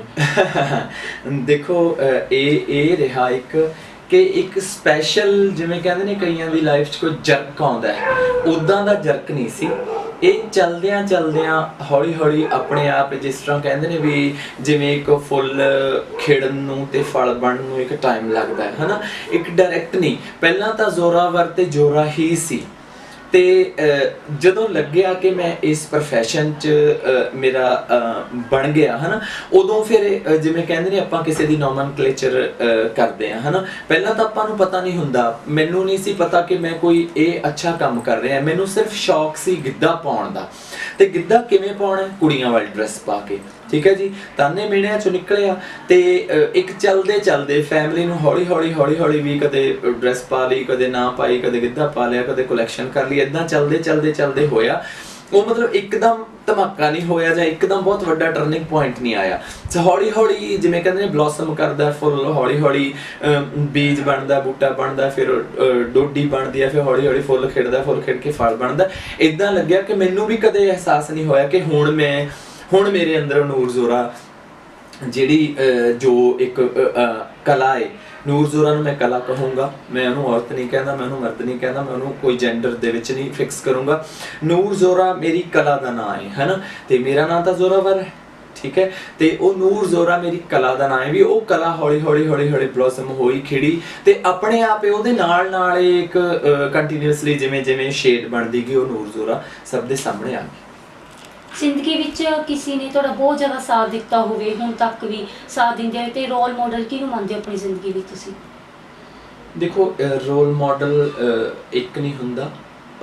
ਜਦੋਂ ਆਪਾਂ ਕਿਸੇ ਸ਼ਖਸੀਅਤ ਦੀ ਗੱਲ ਕਰਦੇ ਹਾਂ ਤਾਂ ਬਹੁਤ ਸਾਰੇ ਰੋਲ ਮਾਡਲ ਹੁੰਦੇ ਨੇ, ਪਰ ਮੈਂ ਤੁਹਾਨੂੰ ਜਿਸ ਤਰ੍ਹਾਂ ਦੱਸਿਆ ਕਿ ਕਿਤਾਬਾਂ ਨੇ, ਜਿਵੇਂ ਤੁਸੀਂ ਪਹਿਲਾਂ ਮੈਨੂੰ ਸਵਾਲ ਕੀਤਾ ਕਿ ਕਿਵੇਂ ਲੱਗਿਆ ਕਿ ਲੋਕ ਕੀ ਕਹਿਣਗੇ, ਉਹ ਜਿਹੜੀ ਚੀਜ਼ ਸੀਗੀ ਉਹ ਮੈਨੂੰ ਉਹ ਬਹੁਤ ਥੋੜਾ ਸੀ ਤੇ ਥੋੜਾ ਜਲਦੀ ਨਿਕਲ ਗਿਆ। ਜੇ ਮੈਂ ਡਰ ਜਾਂਦਾ ਤਾਂ ਹੋ ਸਕਦਾ ਮੈਂ ਮਰ ਜਾਂਦਾ, ਠੀਕ ਹੈ। ਉਹ ਮੈਨੂੰ ਲਿਟਰੇਚਰ ਨੇ ਸਾਰੀ ਸੂਝ ਤੇ ਸੋਹਜ ਮੈਨੂੰ ਲਿਟਰੇਚਰ ਵੱਲੋਂ, ਮੈਨੂੰ ਕਿਤਾਬਾਂ ਵੱਲੋਂ ਬਖਸ਼ਿਆ। ਕਿਉਂਕਿ ਕਈ ਵਾਰੀ ਆਪਾਂ ਕਹਿੰਦੇ ਹਾਂ ਕਿ ਜ਼ਿੰਦਗੀ ਨੂੰ ਜ਼ਿੰਦਗੀ ਦੇ ਰਾਹੀਂ ਪੜ੍ਹਨਾ ਪੈਂਦਾ, ਉਹ ਤਾਂ ਅਸੀਂ ਪੜ੍ਹਦੇ ਹਾਂ, ਪਰ ਜ਼ਿੰਦਗੀ ਬੜੀ ਕੌੜੀ ਹੈ ਹੈਨਾ। ਜਦੋਂ ਕੁੜੀਆਂ ਵਾਲੇ ਤੁਹਾਡੇ ਥੋੜੇ ਜਿਹੇ ਕਰੈਕਟਰਿਸਟਿਕਸ ਹੋਣ, ਤੁਹਾਡੇ ਸ਼ੌਕ ਕੁੜੀਆਂ ਵਾਲੇ ਹੋਣ, ਤਾਂ ਤੁਹਾਨੂੰ ਪਿੰਡ ਦੇ ਵਿੱਚ ਵੀ ਨਿਕਲਦੇ ਹੋ ਤੁਸੀਂ, ਕਈ ਵਾਰੀ ਜਨਾਨੀਆਂ ਮਖੌਲ 'ਚ ਕਹਿ ਦਿੰਦੀਆਂ ਨੇ ਤੂੰ ਹੀ ਜਨਾਨੜਿਆ ਜਿਹੇ ਕੰਮ ਕਰਦਾ ਹੈ, ਜਾਂ ਨਾਲ ਦੇ ਫਰੈਂਡ ਸਰਕਲ ਵੀ ਕੋਈ ਹੋਰ ਗਲਤ ਨਾਵਾਂ ਨਾਲ ਬਣਾਉਣਾ ਸ਼ੁਰੂ ਕਰ ਦਿੰਦੇ ਨੇ। ਤੇ ਉਹ ਹਰਟ ਤਾਂ ਕਰਦੀ ਹੈ ਮਨ 'ਚ, ਪਰ ਜਦੋਂ ਤੁਹਾਡੇ ਮਨ 'ਚ ਪਤਾ ਹੁੰਦਾ ਵੀ ਇਹ ਮੈਨੂੰ, ਜਦੋਂ ਤੁਹਾਨੂੰ ਪਹਿਲਾਂ ਹੀ ਕਬੂਲ ਹੁੰਦਾ ਕਿ ਮੈਨੂੰ ਆ ਕੁਛ ਬੋਲਿਆ ਜਾਊਗਾ ਜਦੋਂ ਮੈਂ ਇੱਧਰ ਨੂੰ ਤੁਰਿਆ, ਤਾਂ ਫਿਰ ਇਹਦਾ ਮਤਲਬ ਤੁਸੀਂ ਡਰਦੇ ਨਹੀਂ। ਤੁਹਾਨੂੰ ਪਤਾ ਵੀ ਇਹ ਕੁਝ ਬੋਲਿਆ ਜਾਊਗਾ, ਤੁਸੀਂ ਉਸ ਬੋਲੇ ਜਾਣੇ ਨੂੰ ਕਿਵੇਂ ਲੈਣਾ, ਪੋਜ਼ਿਟਿਵ ਲੈਣਾ ਕਿ ਨੈਗੇਟਿਵ ਲੈਣਾ, ਫਿਰ ਤੁਸੀਂ ਇੱਕ ਵਿਚਾਰਧਾਰਾ ਬਣਾ ਲੈਂਦੇ ਹੋ, ਠੀਕ ਹੈ ਜੀ। ਜਿਵੇਂ ਪਹਿਲਾਂ ਤੁਸੀਂ ਜੈਂਡਰ ਦੀ ਵੀ ਗੱਲ ਕੀਤੀ ਸੀ, ਜਿਵੇਂ ਜਿਹੜੇ ਯੂਨੀਕ ਹੁੰਦੇ ਨੇ, ਜਿਵੇਂ ਫਾਰਮਸ ਵਿੱਚ ਵੀ ਦੇਖਿਆ ਜਾਵੇ ਜ਼ਿਆਦਾਤਰ ਮੇਲ ਫੀਮੇਲ ਨਹੀਂ ਲਿਖਿਆ ਜਾਂਦਾ, ਜੇ ਕਿਤੇ ਪਬਲਿਕ ਪਲੇਸਿਸ ਤੇ ਵਾਸ਼ਰੂਮ ਵੀ ਮੇਲ ਫੀਮੇਲ ਹੁੰਦੇ। ਜਿਹੜੇ ਸਾਡੇ ਥਰਡ ਜੈਂਡਰਸ ਹੋ ਗਏ, ਇਹਨਾਂ ਨੂੰ ਸਰਕਾਰੀ ਨੌਕਰੀਆਂ ਨਹੀਂ ਹੈ ਨਾ, ਬਹੁਤ ਘੱਟ ਹੈ। ਤੇ ਇਹ ਕਹਿੰਦੇ ਨੇ ਕਿ ਸਾਡਾ ਵੀ ਇੱਕ ਰੱਖੋ, ਫਾਰਮਸ ਵਿੱਚ ਵੀ ਉੱਥੇ ਹੋਵੇ ਥਰਡ ਜੈਂਡਰ ਹੋਵੇ, ਤੇ ਜਿੱਥੇ ਪਬਲਿਕ ਪਲੇਸਿਸ ਤੇ ਉੱਥੇ ਵੀ ਥਰਡ ਜੈਂਡਰ ਲਾਈਕ ਡਿਫਰੈਂਟ ਹੋਣਾ ਚਾਹੀਦਾ ਹੈ ਨਾ। ਤੇ ਉਹਨਾਂ ਲਈ ਤੁਸੀਂ ਕੀ ਕਹਿਣਾ ਚਾਹੋਗੇ? ਜਿਵੇਂ ਤੁਸੀਂ ਤਾਂ ਗਵਰਨਮੈਂਟ ਇੰਪਲੋਈ ਹੋ, ਤੁਸੀਂ ਜੌਬ ਕਰ ਰਹੇ ਹੋ, ਪਰ ਤੁਸੀਂ ਇਹਨਾਂ ਨੂੰ ਯੂਨੀਕ ਜਿਹੜੀਆਂ ਸੋਲਸ ਨੇ, ਇਹਨਾਂ ਨੂੰ ਬਹੁਤ ਜ਼ਿਆਦਾ ਅਟੈਚਮੈਂਟ ਹੈ। ਜਿਵੇਂ ਤੁਸੀਂ ਦੱਸਿਆ ਕਿ ਤੁਹਾਡੇ ਨਾਲ ਵਰਕ ਕਰਦੇ ਨੇ 20-25 ਮੁੰਡੇ, ਤੁਹਾਡੀ ਇੱਕ ਟੀਮ ਹੈ ਤੇ ਉਹਦੇ ਵਿੱਚ ਸਿਰਫ ਮੁੰਡੇ ਨੇ, ਤੇ ਤੁਹਾਡੀ ਕਿੰਨੀ ਕਿ ਇਹਨਾਂ ਨਾਲ ਅਟੈਚਮੈਂਟ ਹੈ, ਤੇ ਤੁਸੀਂ ਸਰਕਾਰ ਨੂੰ ਕੀ ਅਪੀਲ ਕਰਨਾ ਚਾਹੋਗੇ ਕਿ ਇਹਨਾਂ ਨੂੰ ਵੀ ਗਵਰਨਮੈਂਟ ਜੌਬਸ ਮਿਲਣੀਆਂ ਚਾਹੀਦੀਆਂ, ਇਹਨਾਂ ਨੂੰ ਵੀ ਸਮਾਜ ਵਿੱਚ ਇੱਕ ਵੱਖਰਾ ਰੁਤਬਾ ਦੀ ਪਛਾਣ ਬਣਨੀ ਚਾਹੀਦੀ? ਦੇਖੋ ਜੀ, ਸਭ ਤੋਂ ਪਹਿਲਾਂ ਤਾਂ ਗਵਰਨਮੈਂਟ ਨੂੰ ਅਪੀਲ ਕਰਨ ਤੋਂ ਪਹਿਲਾਂ ਤਾਂ ਦੇਖੋ ਥਰਡ ਜੈਂਡਰ ਇੱਕ ਵੱਖਰਾ ਮਸਲਾ ਹੈ, ਉਹ ਇੱਕ ਵੱਡੀ ਬਹਿਸ ਦਾ ਮਸਲਾ ਹੈ। ਵੱਡੀ ਗੱਲ ਤਾਂ ਇਹ ਹੈ ਕਿ ਮੁੰਡੇ ਕੁੜੀਆਂ ਵਰਗੇ ਸੁਭਾਅ ਵਾਲੇ, ਮੇਰੇ ਨਾਲ ਸਾਰੇ ਮੁੰਡੇ ਨੇ ਜਿਨ੍ਹਾਂ ਨੂੰ ਮੈਂ ਕੁੜੀਆਂ ਵਰਗੇ ਸੁਭਾਅ ਵਾਲੇ ਜਾਂ ਗਿੱਧੇ ਦੇ ਸ਼ਦਾਈ ਜਾਂ ਗਿੱਧੇ ਦੇ ਸ਼ੌਕੀਨ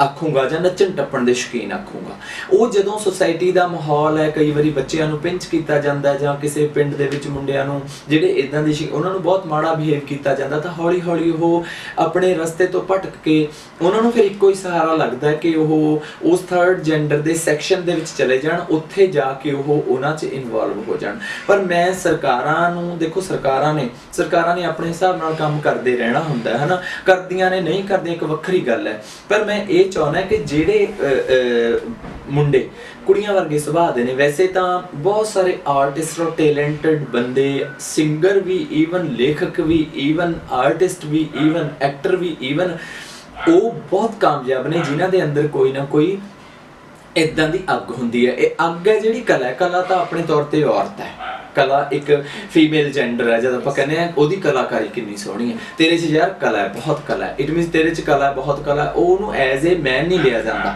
ਹਨ, ਐਜ਼ ਏ ਫੀਮੇਲ ਲਿਆ ਜਾਂਦਾ ਹੈ ਨਾ। ਤੇ ਸਭ ਤੋਂ ਵੱਡੀ ਤਾਂ ਗੱਲ ਇਹੀ ਕਹੂੰਗਾ ਕਿ ਜਿੱਦਾਂ ਬਹੁਤ ਸਾਰੇ ਘਰਾਂ ਦੇ ਵਿੱਚ ਕੁੜੀਆਂ ਵਰਗੇ ਮੁੰਡੇ ਸੁਭਾਅ ਦੇ ਹੁੰਦੇ ਨੇ, ਤਾਂ ਘੱਟੋ ਘੱਟ ਉਹਨੂੰ ਸਨੱਬ ਨਾ ਕੀਤਾ ਜਾਵੇ। ਮੈਂ ਇਹ ਅਪੀਲ ਕਰੂੰਗਾ ਕਿ ਉਸ ਬੱਚੇ ਨੂੰ ਐਜੂਕੇਟ ਕੀਤਾ ਜਾਵੇ, ਸਭ ਤੋਂ ਵੱਡੀ ਗੱਲ ਹੈ, ਕਿਉਂਕਿ ਜਦੋਂ ਸਨੱਬ ਕਰਦੇ ਹਾਂ ਅਸੀਂ ਬੱਚਿਆਂ ਨੂੰ ਤੇ ਉਹ ਬੱਚਿਆਂ ਦੀ ਸ਼ਖਸੀਅਤ ਬੌਨੀ ਹੋ ਜਾਂਦੀ ਹੈ, ਫਿਰ ਉਹ ਸਹੀ ਰਸਤੇ ਤੇ ਚੱਲਣ ਦੀ ਬਜਾਏ ਜਿਹੜੀ ਉਹਨਾਂ ਦੇ ਅੰਦਰ ਕਲਾ ਪਈ ਹੁੰਦੀ ਹੈ ਉਹਨੂੰ ਕਲਾਕਾਰੀ ਦੇ ਰੂਪ 'ਚ ਪੇਸ਼ ਕਰਨ ਦੀ ਬਜਾਏ ਉਹਨੂੰ ਡਿਸਟਰਕਟਿਵ ਲੈ ਜਾਂਦੇ ਨੇ, ਉਹ ਆਪਣੇ ਰਸਤੇ ਤੋਂ ਭਟਕਦੇ ਨੇ, ਨਸ਼ੇ 'ਚ ਹੋ ਜਾਂਦੇ ਨੇ ਜਾਂ ਹੋਰ ਤਰ੍ਹਾਂ ਦੇ ਲੋਕਾਂ ਨਾਲ ਮੁਲਵਿਸ ਹੋ ਜਾਂਦੇ ਨੇ।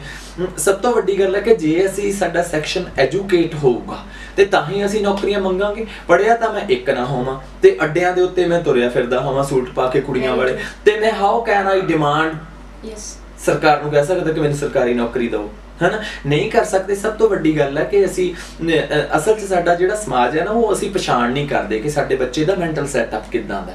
ਜੇ ਬਸ ਮੁੰਡਾ ਹੈ ਬਹੁਤ ਤਕੜਾ, ਜੇ ਪਹਿਲਾਂ ਤੋਂ ਉਹਨੂੰ ਰਫਲ ਦਾ ਸ਼ੌਕ ਹੋ ਗਿਆ, ਟਰੈਕਟਰ ਫੜ ਲਿਆ ਜਾਂ ਉਹਨੇ ਕਹੀ ਫੜ ਲਈ ਜਾਂ ਉਹਨੇ ਹੋਰ ਕੰਮ ਕਰਨਾ ਸ਼ੁਰੂ ਕਰਤਾ, ਜਾਂ ਕੁੜੀਆਂ ਸ਼ਾਈ ਹੋ ਜਾਂਦੀਆਂ, ਕੁੜੀਆਂ ਨੂੰ ਦਬਾ ਕੇ ਪੇਸ਼ ਕੀਤਾ ਜਾਂਦਾ, ਉਹਨਾਂ ਨੇ ਉਹੀ ਪੜ੍ਹਨਾ। ਪਰ ਮੈਂ ਇਹ ਸਮਝਦਾ, ਮੇਰਾ ਆਪਣਾ ਤਜਰਬਾ ਵੀ ਹੈ, ਆਬਜ਼ਰਵੇਸ਼ਨ ਵੀ ਹੈ, ਜਦੋਂ ਮੈਂ ਸੋਸਾਇਟੀ 'ਚ ਜਾਂਦਾ ਕਈ ਘਰਾਂ ਦੇ ਵਿੱਚ ਕੁੜੀਆਂ ਵਰਗੇ ਮੁੰਡੇ ਹੁੰਦੇ ਨੇ, ਜੇ ਉਹਨਾਂ ਦੀ ਸਹੀ ਪ੍ਰੋਟੈਕਸ਼ਨ ਕੀਤੀ ਜਾਵੇ ਤਾਂ ਬਹੁਤ ਵਧੀਆ ਢੰਗ ਨਾਲ ਉਹ ਐਜੂਕੇਟ ਹੋ ਕੇ ਉਹ ਆਪਣਾ ਪੂਰਾ ਨਾਂ ਪੈਦਾ ਕਰਦੇ ਨੇ, ਚਾਹੇ ਉਹ ਬਿਊਟੀ ਪਾਰਲਰ ਦਾ ਕੋਰਸ ਕਰਨ, ਚਾਹੇ ਉਹ ਬੁਟੀਕ ਦਾ ਕੋਰਸ ਕਰਨ, ਚਾਹੇ ਉਹ ਕੱਪੜੇ ਸਟਿਚਿੰਗ ਦਾ ਕਰਨ, ਚਾਹੇ ਉਹ ਸ਼ੈਫ ਦਾ ਕੋਰਸ ਕਰਨ। ਹੁਣ ਵੱਡੇ ਫਿਲਮ ਇੰਡਸਟਰੀ 'ਚ ਡਾਂਸ ਡਾਇਰੈਕਟਰਸ ਨੇ, ਹਨਾ, ਚਾਹੇ ਉਹ ਡਾਂਸ ਡਾਇਰੈਕਸ਼ਨ ਦਾ, ਔਰ ਈਵਨ ਮੈਂ ਤਾਂ ਇਹ ਦੇਖਦਾ ਵੀ ਜਿਹੜਾ ਮੇਕਅਪ ਵਾਲਾ ਫੀਲਡ ਹੈ ਥਰੂ ਆਊਟ ਵਰਲਡ, ਜਿਹੜਾ ਫਿਲਮ ਇੰਡਸਟਰੀ ਤੱਕ ਵੱਡੇ ਲੈਵਲ ਤੱਕ ਹੈ, ਉਹਦੇ ਵਿੱਚ ਉਹ ਆਰਟਿਸਟ ਜ਼ਿਆਦਾ ਵਧੀਆ ਕਾਮਯਾਬ ਨੇ ਜਿਨ੍ਹਾਂ ਦੇ ਸੁਭਾਅ ਕੁੜੀਆਂ ਵਰਗੇ, ਹੈਨਾ। ਪਰ ਇੱਕ ਵੱਡੀ ਪ੍ਰੋਬਲਮ ਇਹ ਵੀ ਹੈ ਕਿ ਮੰਨਣ ਨੂੰ ਅਸੀਂ ਤਿਆਰ ਨਹੀਂ। ਮੈਂ ਤਾਂ ਇੱਕ ਠੋਕ ਕੇ ਕਹਿ ਦਿੰਦਾ ਨਾ ਵੀ ਬਈ ਮੇਰਾ ਸੁਭਾਅ ਕੁੜੀਆਂ ਵਰਗਾ, ਮੈਂ ਤਾਂ ਗਿੱਧੇ 'ਚ ਆਏ, ਪਰ ਉਹ ਬਹੁਤ ਸਾਰੇ ਲੋਕ ਜਿੰਨਾ ਚਿਰ ਅਸੀਂ ਆਪਣੀ ਜੋ ਅਸੀਂ ਹਾਂ ਉਹਨੂੰ ਸ਼ੋਅ ਨਹੀਂ ਕਰਦੇ, ਉਹਨਾਂ ਚਿਰ ਅਸੀਂ ਆਪਣੇ ਫੀਲਡ ਦੇ ਵਿੱਚ ਕਾਮਯਾਬ ਵੀ ਨਹੀਂ ਹੋ ਸਕਦੇ। ਹੁਣ ਮੈਂ ਚੜਾਉਂਦਾ ਤਾਂ ਮੁੱਛਾਂ ਨੂੰ ਫਿਰਦਾ ਹਾਂ, ਕਹਾਂ ਮੈਂ ਫਲਾਣਾ ਟਮਕਾਣਾ, ਜੇ ਮੈਂ ਹੱਥ 'ਚ ਰਫਲ ਫੜ ਲਵਾਂ ਕਰ, ਮੇਰੇ ਅੰਦਰ ਇੱਕ ਔਰਤ ਹੈ, ਔਰਤ ਵਾਲੀਆਂ ਸਫਿਸਟੀਕੇਸ਼ਨਸ ਨੇ, ਅਸੀਂ ਗਿੱਧਾ ਕਰਦੇ ਹਾਂ, ਗਿੱਧੇ ਦੀਆਂ ਬੋਲੀਆਂ ਕਰਦੇ ਹਾਂ, ਗੀਤ ਗਾਉਂਦੇ ਹਾਂ, ਉਹ ਕਲਾਕਾਰੀ ਉੱਧਰ ਪੇਸ਼ ਕਰਦੇ ਹਾਂ, ਹਨਾ। ਤੇ ਇਸ ਕਰਕੇ ਮੇਰੀ ਅਪੀਲ ਤਾਂ ਸਭ ਤੋਂ ਬੇਸਿਕ ਅਪੀਲ ਸਰਕਾਰਾਂ ਨੂੰ ਨਹੀਂ ਹੈਗੀ, ਸਭ ਤੋਂ ਬੇਸਿਕ ਅਪੀਲ ਹੈ ਕਿ ਅਸੀਂ ਜਿਹਦੇ ਘਰੇ ਕੁੜੀਆਂ ਵਰਗੇ ਸੁਭਾਅ ਵਾਲਾ ਬੱਚਾ, ਉਹਦੀ એનર્ਜੀ ਨੂੰ ਪਛਾਣੋ, ਉਹਦੀ એનર્ਜੀ ਨੂੰ ਚੈਨਲਾਈਜ਼ ਕਰੋ, ਉਹਨੂੰ ਐਜੂਕੇਟ ਕਰੋ। ਜਦੋਂ ਸਾਰੇ ਐਜੂਕੇਟ ਹੋ ਗਏ ਫਿਰ ਪਹਿਲੀ ਤਾਂ ਗੱਲ ਇਹ ਹੈ ਕਿ ਸਰਕਾਰ ਦੀ ਮਜਾਲ ਨਹੀਂ ਕਿ ਉਹਨੂੰ ਜਿੱਦਾਂ ਦੀ ਫਿੱਟ ਫਾਰ ਉਹ ਨੌਕਰੀ ਹੋਊਗਾ। ਪਰ ਹੁਣ ਸਰਕਾਰਾਂ ਦੇ ਮਸਲੇ ਤਾਂ ਇਦਾਂ ਦੇ ਹੋਏ ਨੇ ਜੀ, ਜਿਹੜੇ ਨੌਕਰੀਆਂ 'ਚ ਹੈਗੇ ਨੇ ਉਹਨਾਂ ਦੀਆਂ ਨੌਕਰੀਆਂ ਖਤਮ ਕਰ ਦੇਣੀਆਂ ਆਉਣ ਵਾਲੇ ਸਮੇਂ ਦੇ ਵਿੱਚ, ਠੀਕ ਹੈ ਜੀ। ਪਰ ਫਿਰ ਵੀ ਜੇ ਇਸ ਫੀਲਡ ਦੇ ਲੋਕ ਐਜੂਕੇਟਡ ਹੋਣਗੇ, ਪੜ੍ਹੇ ਲਿਖੇ ਹੋਣਗੇ, ਤੇ ਉਹ ਆਪਣੇ ਆਪ ਹੀ ਕੋਈ ਨਾ ਕੋਈ ਆਪਣਾ ਰੁਜ਼ਗਾਰ ਕਰ ਲੈਣਗੇ, ਕਿਉਂਕਿ ਆਉਣ ਵਾਲੇ ਸਮੇਂ ਦੇ ਵਿੱਚ ਤਾਂ ਸਾਨੂੰ ਜਿੱਦਾਂ ਦਾ ਹਿੰਦੁਸਤਾਨ ਦਾ ਮਾਹੌਲ ਚੱਲ ਰਿਹਾ, ਸਾਨੂੰ ਸਰਕਾਰਾਂ ਤੇ ਡਿਪੈਂਡ ਹੋਣਾ ਹੀ ਨਹੀਂ ਪੈਣਾ। ਸਰਕਾਰਾਂ ਤਾਂ ਲੋਕਾਂ ਦੇ ਕੋਲੋਂ ਰੋਟੀ ਖੋਹ ਰਹੀਆਂ ਨੇ, ਠੀਕ ਹੈ। ਸਰਕਾਰਾਂ ਤਾਂ ਹੌਲੀ ਹੌਲੀ ਨੌਕਰੀਆਂ ਨੂੰ ਐਬੋਲਿਸ਼ ਕਰਦੀਆਂ ਜਾ ਰਹੀਆਂ ਨੇ, ਸਰਕਾਰਾਂ ਨੇ ਕੁਝ ਨਹੀਂ ਦੇਣਾ, ਐਦਾਂ ਦੇ ਕਾਨੂੰਨ ਬਣਾ ਦੇਣੇ ਨੇ। ਇਸ ਕਰਕੇ ਐਜੂਕੇਸ਼ਨ ਸਭ ਤੋਂ ਵੱਡੀ ਗੱਲ ਹੈ ਕਿ ਤੁਸੀਂ ਵਧੀਆ ਐਜੂਕੇਟ ਕਰੋ ਆਪਣੇ ਬੱਚੇ ਨੂੰ, ਠੀਕ ਹੈ। ਫਿਰ ਉਹ ਆਪਣੇ ਆਪੇ ਉਹਨੂੰ ਗਾਈਡ ਕਰੋ, ਆਪਣੇ ਆਪੇ ਰਸਤਾ ਬਣ ਜੂਗਾ ਜੀ। ਜਿਵੇਂ ਕਿ ਕਹਿੰਦੇ ਨੇ ਕਿ ਪੰਛੀ ਆਪਣੇ ਬੱਚਿਆਂ ਨੂੰ ਉੜਨਾ ਸਿਖਾਉਂਦੇ ਨੇ, ਘੋਂਸਲਾ ਨਹੀਂ ਬਣਾ ਕੇ ਦਿੰਦੇ, ਪਰ ਸਾਡੇ ਇੰਡੀਆ ਵਿੱਚ ਉਲਟਾ, ਇੱਥੇ ਘੋਂਸਲਾ ਪਹਿਲਾਂ ਬਣਾ ਕੇ ਦਿੰਦੇ ਨੇ। ਲਾਈਕ ਬਾਹਰਲੇ ਦੇਸ਼ਾਂ ਦੇ ਕਹਿੰਦੇ ਨੇ ਕਿ ਜੇਕਰ ਤੁਸੀਂ ਆਪਣੇ ਬੱਚਿਆਂ ਨੂੰ ਵਿਰਾਸਤ 'ਚ ਦੇ ਰਹੇ ਹੋ, ਸੰਪਤੀ ਦੇ ਰਹੇ ਹੋ, ਤੁਸੀਂ ਉਹਨਾਂ ਨੂੰ ਅਪਾਹਿਜ ਬਣਾ ਰਹੇ ਹੋ, ਕਿ ਉਹਨਾਂ ਨੂੰ ਉੜਨਾ ਸਿਖਾਓ, ਉਹਨਾਂ ਨੂੰ ਦੱਸੋ ਕਿ ਆਪਣਾ ਘੋਂਸਲਾ ਆਪ ਬਣਾਓ। ਤੁਸੀਂ ਕਿਹਾ ਕਿ ਐਜੂਕੇਸ਼ਨ ਮਸਟ, ਗਿਆਨ ਸਭ ਤੋਂ ਜ਼ਿਆਦਾ ਜ਼ਰੂਰੀ ਹੈ। ਲੋਕੀ ਗਿਆਨ ਨਹੀਂ ਦੇ ਰਹੇ, ਕਿਉਂਕਿ ਗਿਆਨ ਹੀ ਜਦੋਂ ਗਿਆਨ ਦਾ ਦੀਵਾ ਬਲਦਾ ਹੈ, ਸਾਨੂੰ ਅਵੇਅਰਨੈਸ ਆਉਂਦੀ ਹੈ। ਤੇ ਤੁਸੀਂ ਕਿਹੜੀਆਂ ਬੁੱਕਸ ਪੜ੍ਹਦੇ ਹੋ ਤੇ ਕਿਹੜੀਆਂ ਬੁੱਕਸ ਰਿਕਮੈਂਡ ਕਰਨਾ ਚਾਹੁੰਦੇ ਹੋ ਦਰਸ਼ਕਾਂ ਨੂੰ ਕਿ ਇਹ ਬੁੱਕਸ ਪੜ੍ਹਨੀ ਚਾਹੀਦੀਆਂ, ਇਹਨਾਂ ਨੂੰ ਫੋਲੋ ਕਰਨਾ ਚਾਹੀਦਾ? ਦੇਖੋ, ਕਿਤਾਬਾਂ ਬਹੁਤ ਪੜ੍ਹ ਵੀ ਰਹੇ ਹਾਂ, ਪਰ ਇੱਕ ਇਹ ਹੁੰਦਾ ਕਿ ਮੇਰੇ ਰეკਮੈਂਡ ਕਰਨ ਨਾਲ ਮੈਨੂੰ ਲੱਗਦਾ ਕਿ ਬਹੁਤਾ ਅਸਰ ਨਹੀਂ ਪੈਣਾ, ਹੈ ਨਾ, ਕਿਉਂਕਿ ਹਰ ਇੱਕ ਇਨਸਾਨ ਦਾ ਆਪਣਾ ਇੱਕ ਮੈਂਟਲ ਸੈਟਅਪ ਹੈ ਕਿ ਉਹਨੇ ਕਹਾਣੀ ਪੜ੍ਹਨੀ ਹੈ, ਨਾਵਲ ਪੜ੍ਹਨਾ ਹੈ, ਨਾਟਕ ਪੜ੍ਹਨਾ ਹੈ, ਜਾਂ ਕੋਈ ਹੋਰ ਗਲਪ ਦੀ ਪੜ੍ਹਨੀ ਹੈ, ਕੋਈ ਸਫ਼ਰਨਾਮਾ ਪੜ੍ਹਨਾ ਹੈ, ਜਾਂ ਕਵਿਤਾ ਦਾ ਸ਼ੌਕ ਹੈ। ਔਰ ਜਿਨ੍ਹਾਂ ਨੂੰ ਪੜ੍ਹਨ ਦਾ ਸ਼ੌਕ ਹੈ ਉਹ ਆਪਣੇ ਆਪ ਹੀ ਹੰਸ ਚੋਗ ਆਪਣੀ ਚੁਗ ਲੈਂਦੇ ਨੇ। ਬਸ ਮੈਂ ਤਾਂ ਇਹ ਕਹੂੰਗਾ ਕਿ ਬੱਚਾ ਨੂੰ ਐਜੂਕੇਟ ਕਰੋ, ਉਹਨੂੰ ਜ਼ਿੰਦਗੀ ਨਾਲ ਵੀ ਜੋੜੋ, ਉਹਨੂੰ ਕਲਾ ਨਾਲ ਵੀ ਜੋੜੋ, ਉਹਨੂੰ ਲਿਟਰੇਚਰ ਨਾਲ ਵੀ ਜੋੜੋ। ਤੇ ਜਿਹੜੇ ਬੱਚੇ ਨੂੰ ਤੁਸੀਂ ਜੋੜਤਾ, ਉਹਨੂੰ ਮੈਨੂੰ ਕਹਿਣ ਦੀ ਲੋੜ ਨਹੀਂ ਪੈਣੀ ਕਿ ਵੀ ਭਾਈ ਤੂੰ ਆਹ ਕਿਤਾਬ ਪੜ੍ਹ, ਉਹਨੇ ਤਾਂ ਆਪਣੇ ਆਪ ਹੀ ਉਹ ਕਿਤਾਬ ਚੁਣ ਲੈਣੀ ਹੈ। ਹੁਣ ਬਹੁਤ ਸਾਰੇ ਲੋਕ ਨੇ, ਮੈਂ ਇਦਾਂ ਦੀਆਂ ਕਿਤਾਬਾਂ ਵੀ ਦੇਖੀਆਂ ਨੇ ਕਿ ਉਹ ਵੀ ਪੈਸਾ ਤੁਹਾਡੇ ਕੋਲ ਕਿਵੇਂ ਜ਼ਿਆਦਾ ਆ ਸਕਦਾ, ਤੁਸੀਂ ਅਮੀਰ ਕਿਵੇਂ ਹੋ ਸਕਦੇ ਹੋ, ਬਹੁਤ ਸਾਰੇ ਲੋਕ ਇਦਾਂ ਦੀਆਂ ਕਿਤਾਬਾਂ ਸੁਜੈਸਟ ਕਰਦੇ ਨੇ। ਪਰ ਮੈਂ ਕਹੂੰਗਾ ਕਿ ਨਾ, ਮੈਂ ਤਾਂ ਹੁਣ ਇਹ ਕਹੂੰਗਾ ਕਿ ਜਿਹੜੇ ਪੰਜਾਬੀ ਲਿਟਰੇਚਰ 'ਚ ਨੇ ਉਹਨਾਂ ਨੇ ਮੇਰਾ ਖਿਆਲ ਮੇਰੇ ਤੋਂ ਵੀ ਜ਼ਿਆਦਾ ਕਿਤਾਬਾਂ ਪੜ੍ਹੀਆਂ ਹੋਣਗੀਆਂ। ਮੇਰਾ ਪਿੰਡ ਕਿਤਾਬ ਹੈ ਸਾਡੇ ਪੰਜਾਬੀ ਦੀ ਬਹੁਤ ਵੱਡੀ ਹੈ। ਮੇਰਾ ਦਾਗਿਸਤਾਨ ਕਿਤਾਬ ਹੈ ਰਸ਼ੀਅਨ ਲਿਟਰੇਚਰ ਦੇ ਵਿੱਚੋਂ, ਉਹ ਅਵਾਰ ਭਾਸ਼ਾ ਦੇ ਵਿੱਚ, ਉਹ ਬਹੁਤ ਵੱਡੀ ਬਾਹਰਲੀ ਕਿਤਾਬ ਹੈ ਨਾ।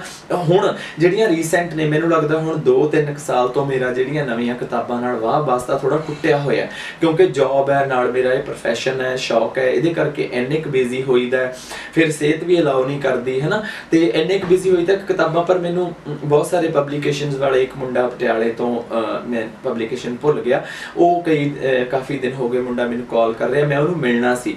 ਉਹ ਬਹੁਤ ਸਾਰੀਆਂ ਬੁੱਕਸ ਉਹਨੇ ਮੈਨੂੰ ਸੁਜੈਸਟ ਕੀਤੀਆਂ ਕਿ ਸਰ ਤੁਸੀਂ ਆਹ ਪੜ੍ਹੋ, ਉਹਨੂੰ ਪਤਾ ਹੈ ਮੇਰੇ ਸ਼ੌਕ ਦਾ, ਪਰ ਅਨਲੱਕੀਲੀ ਕਿ ਮੈਂ ਹਾਲੇ ਤੱਕ ਉਹਨੂੰ ਮਿਲ ਨਹੀਂ ਸਕਿਆ। ਜਿਹੜੀਆਂ ਮੈਨੂੰ ਉਹ ਬੁੱਕਸ ਦੇਊਗਾ ਮੈਂ ਉਹ ਪੜ੍ਹੂੰਗਾ, ਠੀਕ ਹੈ। ਇਸ ਕਰਕੇ ਜਿਹਨੂੰ ਸ਼ੌਕ ਹੈ ਉਹਨੇ ਆਪਣੇ ਆਪ ਹੀ ਚੁੱਭੀ ਮਾਰ ਕੇ ਕੱਢ ਹੀ ਲੈਣਾ। ਸਗੋਂ ਮੈਂ ਕਹੂੰਗਾ ਕਿ ਮੈਨੂੰ ਸੁਜੈਸਟ ਕਰੋ ਤਾਂ ਕਿ ਮੈਂ ਆਪਣੀ ਪਰਸਨੈਲਿਟੀ ਨੂੰ ਹੋਰ ਵਧੀਆ ਢੰਗ ਨਾਲ ਪੇਸ਼ ਕਰਾਂ, ਮੈਂ ਹੋਰ ਵਧੀਆ ਢੰਗ ਨਾਲ ਆਪਣੀ ਕਲਾਕਾਰੀ ਨੂੰ ਪੇਸ਼ ਕਰ ਸਕਾਂ।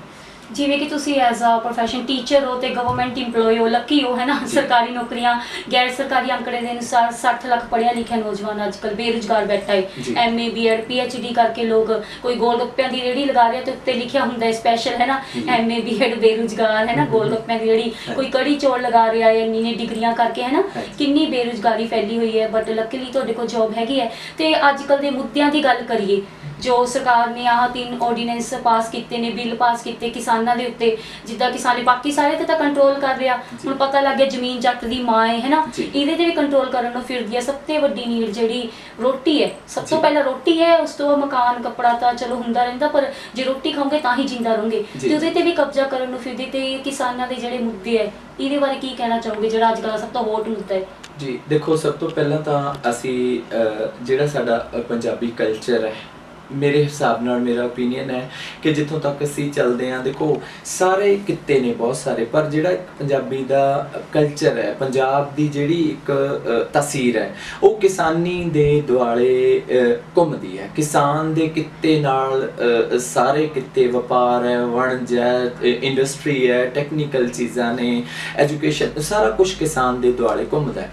ਦੇਖੋ, ਪੰਜਾਬ ਨਾ ਇੱਕ ਹਿੰਦੁਸਤਾਨ ਦਾ ਮੇਰੇ ਹਿਸਾਬ ਨਾਲ ਇਹੋ ਜਿਹਾ ਖਿੱਤਾ ਰਿਹਾ ਪਹਿਲਾਂ ਤੋਂ, ਸਦੀਆਂ ਤੋਂ, ਕਿ ਜਿੰਨੇ ਵੀ ਸ਼ਾਸਕ ਆਏ ਨੇ ਉਹਨਾਂ ਦੇ ਮੂਹਰੇ ਪੰਜਾਬ ਹੀ ਅੜਦਾ ਖੜਦਾ, ਉਹਨਾਂ ਨੂੰ ਅੜਿੱਕੇ ਲਾਉਂਦਾ ਰਿਹਾ, ਉਹਨਾਂ ਦੀਆਂ ਨੀਂਦਰਾਂ ਹਰਾਮ ਕਰਦਾ ਰਿਹਾ।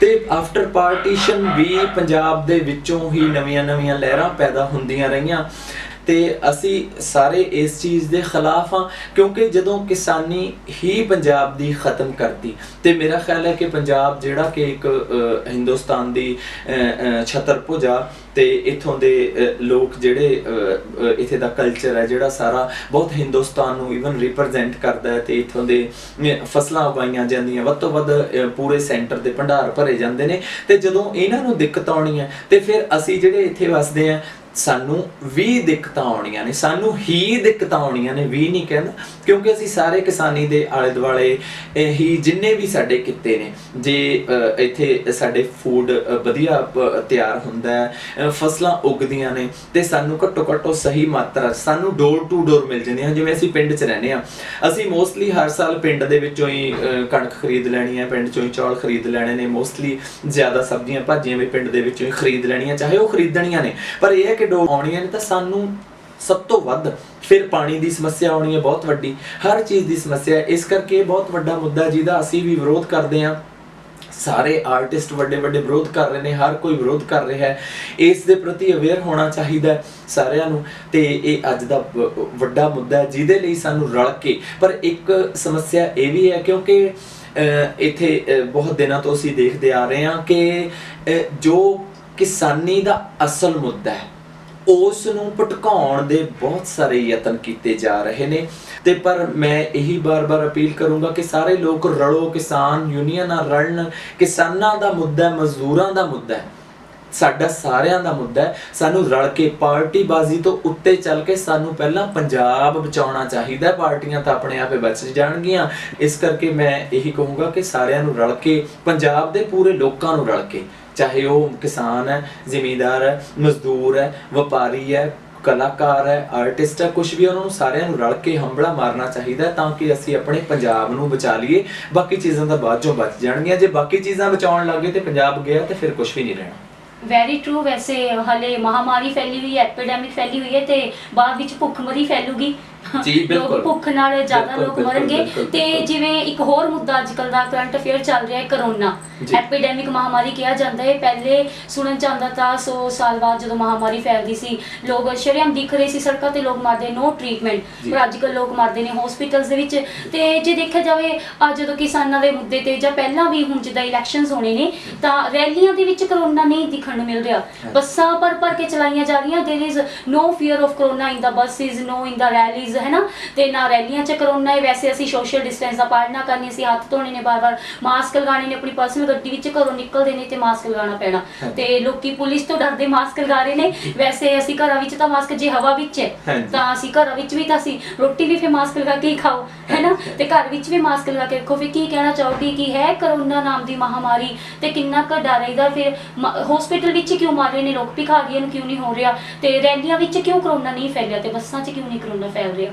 ਦੇਖੋ, ਇਹ ਇੱਕ ਬੜਾ ਵੱਡਾ ਮੁੱਦਾ ਹੈ, ਹਾਸੋਹੀਣਾ ਵੀ ਮੁੱਦਾ। ਸਵਾਲ ਤੁਹਾਡਾ ਟੇਢਾ ਹੈ ਤੇ ਮੈਂ ਇਹਨੂੰ ਬਹੁਤਾ ਐਕਸਪਲੇਨ ਨਹੀਂ ਕਰੂੰਗਾ। ਪਰ ਇਹ ਜੇ ਮੈਂ ਹੱਸ ਕੇ ਹੀ ਸਾਰ ਦੇਵਾਂ ਤਾਂ ਟਾਲ ਦੇਵਾਂ, ਕਿਉਂਕਿ ਮੈਨੂੰ ਲੱਗਦਾ ਕਿ ਕਰੋਨਾ ਹੋਣਾ ਵੀ ਹੈ ਤੇ ਨਹੀਂ ਵੀ ਹੋਣਾ। ਜਿਵੇਂ ਕਰੋਨਾ ਦੇ ਮਸਲੇ 'ਚ ਨਾ ਸਾਡੀ ਸਾਰਿਆਂ ਦੀ ਇੱਕ ਸਮੱਸਿਆ ਇਹ ਰਹੀ ਹੈ ਕਿ ਉਲਝ ਗਈ ਹੂੰ ਪਲ ਦੋ ਪਲ ਮੈਂ, ਬੰਧਨ ਬਾਂਧੂ ਆਜ ਔਰ ਕੱਲ ਮੈਂ। ਜਦੋਂ ਸਾਡੇ ਤੇ ਇੱਕ ਐਦਾਂ ਦਾ ਹਮਲਾ ਕਰ ਦਿੱਤਾ ਗਿਆ ਏ ਕਿ ਇੱਕ ਐਦਾਂ ਦੀ ਦਹਿਸ਼ਤ ਵਾਲੀਆਂ ਵੀਡੀਓਜ਼ ਸਾਨੂੰ ਦਿਖਾ ਕੇ ਸਾਨੂੰ ਉਹਨਾਂ ਨੇ ਸਾਡੇ ਦਿਮਾਗ ਨੂੰ ਗ੍ਰੈਬ ਕਰ ਲਿਆ ਗਿਆ, ਹਨਾ। ਦੇਖੋ, ਕਰੋਨਾ ਇੱਕ ਬਿਮਾਰੀ ਤਾਂ ਹੋ ਸਕਦੀ ਹੈ, ਹਨਾ, ਪਰ ਇਸ ਕਰੋਨਾ ਦੀ ਬਿਮਾਰੀ ਦੇ ਦੌਰਾਨ ਹੀ ਸਰਕਾਰ ਨੂੰ, ਜਿਵੇਂ ਹੁਣ ਪਹਿਲਾਂ ਆਪਾਂ ਗੱਲ ਕੀਤੀ ਹੈ ਕਿਸਾਨੀ ਦੇ ਅਗੇਂਸਟ ਬਿੱਲ ਪਾਸ ਕਰਨ ਦੀ, ਕਿਉਂ ਉਹਨਾਂ ਨੂੰ ਲੋੜ ਪਈ? ਉਹਨਾਂ ਨੇ ਇਹ ਕਿਉਂ ਨਹੀਂ ਸੋਚਿਆ ਸਰਕਾਰ ਨੇ ਕਿ ਐਪੀਡੈਮਿਕ ਚੱਲ ਰਿਹਾ ਹੈ, ਕਰੋਨਾ ਪੈਂਡੈਮਿਕ ਚੱਲ ਰਿਹਾ ਹੈ ਤੇ ਘੱਟੋ ਘੱਟ ਇਹਨੂੰ ਪਹਿਲਾਂ ਅਸੀਂ ਲੋਕਾਂ ਨੂੰ ਸਾਂਭੀਏ, ਪਹਿਲਾਂ ਆਪਣੀਆਂ ਜਿਹੜੀਆਂ ਸਾਡੇ ਸਿਹਤ ਸੰਸਥਾਵਾਂ ਨੇ ਉਹਨਾਂ ਨੂੰ ਅਸੀਂ ਸਟਰੋਂਗ ਕਰਕੇ ਲੋਕਾਂ ਨੂੰ ਸਾਂਭੀਏ ਤੇ ਬਾਅਦ ਦੇ ਵਿੱਚ ਤਾਂ ਮੁੱਦੇ ਹੱਲ ਹੋ ਜਾਣਗੇ, ਹੈ ਨਾ। ਤੇ ਇਸ ਕਰਕੇ ਮੈਨੂੰ ਤਾਂ ਕਈ ਵਾਰੀ ਦੇਖੋ ਹਰ ਕੋਈ ਇਹੀ ਕਹਿੰਦਾ ਕਿ ਇਹ ਵੀ ਬਹੁਤਾ ਬਿਮਾਰੀ ਤਾਂ ਚਲੋ ਹੈਗੀ ਉਹ ਸੀ, ਹਨਾ, ਪਰ ਇਹਨੂੰ ਜ਼ਿਆਦਾ ਡਰਾਮਾ ਬਣਾ ਕੇ, ਵਪਾਰ ਬਣਾ ਕੇ, ਜਿਵੇਂ ਕਹਿੰਦੇ ਨੇ ਇੱਕ ਹਥਿਆਰ ਬਣਾ ਕੇ ਲੋਕਾਂ ਨੂੰ ਗ੍ਰੈਬ ਕਰ ਲਿਆ ਤੇ ਬਹੁਤ ਕੁਛ ਸਰਕਾਰਾਂ ਨੇ ਪਤਾ ਨਹੀਂ ਕੀ ਕਰਤਾ, ਹਨਾ। ਦੇਖੋ, ਠੇਕੇ ਖੁੱਲ ਗਏ, ਹਨਾ, ਸਕੂਲ ਹਾਲੇ ਤੱਕ ਖੁੱਲੇ ਨਹੀਂ, ਬੱਸਾਂ ਦੇ ਵਿੱਚ ਪੂਰੀ ਉਹ ਹੈ ਤੇ ਫਿਰ ਆਪਣੀ ਗੱਡੀ ਦੇ ਵਿੱਚ ਤੁਸੀਂ 2 ਜਾਣੇ ਬੈਠ ਕੇ ਜਾ ਸਕਦੇ ਹੋ, ਹਨਾ। ਵੀ ਕਈ ਵਾਰੀ ਸਮਝ ਨਹੀਂ ਆਉਂਦਾ, ਬੰਦੇ ਨੂੰ ਅਲਝਾਤਾ, ਬੰਦਾ ਇੰਨਾ ਕਨਫਿਊਜ਼ ਕਰਤਾ ਕਿ ਹੁਣ ਕੁਝ ਕਿਹਾ ਹੀ ਨਹੀਂ ਜਾ ਸਕਦਾ, ਹਨਾ। ਦੇਖੋ, ਸੇਫਟੀ ਸਿਹਤ ਵਿਭਾਗ ਜੋ ਸਾਨੂੰ ਕਹਿ ਰਿਹਾ ਆਪਾਂ ਨੂੰ ਸੇਫਟੀ ਵਰਤਣੀ ਜ਼ਰੂਰੀ ਹੈ, ਪਰ ਜਦੋਂ ਸੇਫਟੀ ਨੂੰ ਇੱਕ ਡਰ ਪੈਦਾ ਕਰਤਾ ਕਿ ਪੁਲਿਸ ਚਲਾਨ ਕੱਟਦੀ ਹੈ ਜੀ, 50 ਰੁਪਏ ਦਾ ਮਾਸਕ ਲਾਉਣਾ ਸੌਖਾ 500 ਰੁਪਏ ਦਾ, ਹਨਾ। ਤੇ ਚਲੋ ਇਹ ਵੱਖਰੀਆਂ ਸ਼ੇਡਸ ਹੋ ਗਈਆਂ। ਇਸ ਕਰਕੇ ਇਹ ਪੈਂਡੈਮਿਕ ਹੈ ਜਿਹੜਾ ਮੈਨੂੰ ਕਈ ਵਾਰੀ ਲੱਗਦਾ ਵੀ ਫਿਰ ਕੋਈ ਸੁਣਾ ਦਿੰਦਾ ਖਬਰ, ਨਹੀਂ ਯਾਰ ਹੈਗਾ ਉਹਦਾ ਐ ਹਾਲ ਹੋ ਗਿਆ। ਫਿਰ ਜਦੋਂ 10 ਕੇਸ ਇਦਾਂ ਦੇ ਆ ਜਾਂਦੇ ਨੇ ਕਿ ਯਾਰ ਉਹਨਾਂ ਨੇ ਉਹ ਐਵੇਂ ਕਰਤਾ, ਉੱਥੇ ਹੈ ਹੀ ਨਹੀਂ ਸੀ, ਉਹ ਹੈ ਹੀ ਨਹੀਂ ਸੀ। ਇਸ ਕਰਕੇ ਪਤਾ ਨਹੀਂ ਇਹ ਸਰਕਾਰਾਂ ਨੂੰ ਕੀ ਵੱਡੇ ਲੈਵਲ ਦੀਆਂ ਗੱਲਾਂ ਹੋਣੀਆਂ ਨੇ ਜਿਹੜੀਆਂ ਮੈਨੂੰ ਲੱਗਦਾ, ਮੇਰੀ ਸਮਝ ਤਾਂ ਹੈ ਨਹੀਂ ਗੀਆਂ, ਕਿ ਇਹਨਾਂ ਨੇ ਪਤਾ ਨਹੀਂ ਕੀ ਰਾਜ ਪਾਰਟ ਉਲਟਾ ਦੇਣੇ ਨੇ, ਇਕਨੋਮੀਆਂ ਉਲਟਾ ਦੇਣੀਆਂ ਨੇ, ਜਾਂ ਕੀ ਕਰ ਦੇਣਾ, ਇਹ ਸਮਝ ਤੋਂ ਬਾਹਰ ਹੈ ਜੀ। ਵੈਸੇ ਇੱਕ ਬਹੁਤ ਵੱਡਾ ਮੁੱਦਾ ਇਹ ਸ਼ਾਇਦ ਬਾਅਦ ਵਿੱਚ ਹੀ ਦੇਖਣ ਨੂੰ ਮਿਲੂਗਾ ਕਿ ਹਸਪੀਟਲਸ ਵਿੱਚ ਵੈਸੇ ਕਰੋਨਾ ਦੀ ਤੁਸੀਂ ਡੈੱਡ ਬੋਡੀ ਦਾ ਪੋਸਟਮਾਰਟਮ ਕਰ ਰਹੇ ਹੋ, ਤੇ ਵੈਸੇ ਤੁਸੀਂ ਡੈੱਡ ਬੋਡੀ ਪਰਿਵਾਰ ਵਾਲਿਆਂ ਨੂੰ ਨਹੀਂ ਦਿੰਦੇ, ਹੈ ਨਾ, ਪਰਿਵਾਰ ਵਾਲਿਆਂ ਨੂੰ ਨਹੀਂ ਦੇਣੀ, ਕਿ ਤੁਸੀਂ ਹੱਥ ਨਹੀਂ ਲਾਣਾ, ਪੀਪੀਟੀ ਕਿੱਟ ਪਾ ਕੇ ਤੁਸੀਂ ਸੰਸਕਾਰ ਕਰ ਰਹੇ ਹੋ। ਤੇ ਪੰਥ ਦੇ ਸਭ ਤੋਂ ਵੱਡੇ ਜਿਹੜੇ ਸਾਡੇ ਦਰਬਾਰ ਸਾਹਿਬ ਦੇ ਹੈ ਨਾ, ਉਹਨਾਂ ਨੂੰ ਤੁਸੀਂ ਇਦਾਂ ਕੀਤਾ ਸੀ। ਚਲੋ ਕਰੋਨਾ ਦੀਆਂ ਗੱਲਾਂ ਤਾਂ ਚੱਲਦੀਆਂ ਰਹਿੰਦੀਆਂ, ਕਰੋਨਾ ਦੇ ਤਾਂ ਬਹੁਤ ਸਾਰੇ ਮੁੱਦੇ ਨੇ। ਲੋਕ ਪਹਿਲਾਂ ਡਾਕਟਰਾਂ ਨੂੰ ਰੱਬ ਮੰਨੀ ਬੈਠੇ ਸੀ, ਹੁਣ ਡਾਕਟਰਾਂ ਨੂੰ ਹੀ ਕਹਿੰਦੇ ਨਾ ਜਾਨ ਬਚਾਉਣ ਵਾਲਾ ਹੀ ਕਈ ਵਾਰ ਹੈ ਨਾ ਸ਼ੈਤਾਨ ਬਣਾ ਹੈਵਾਨ ਵਟਐਵਰ ਜੋ ਵੀ ਹੈ ਨਾ।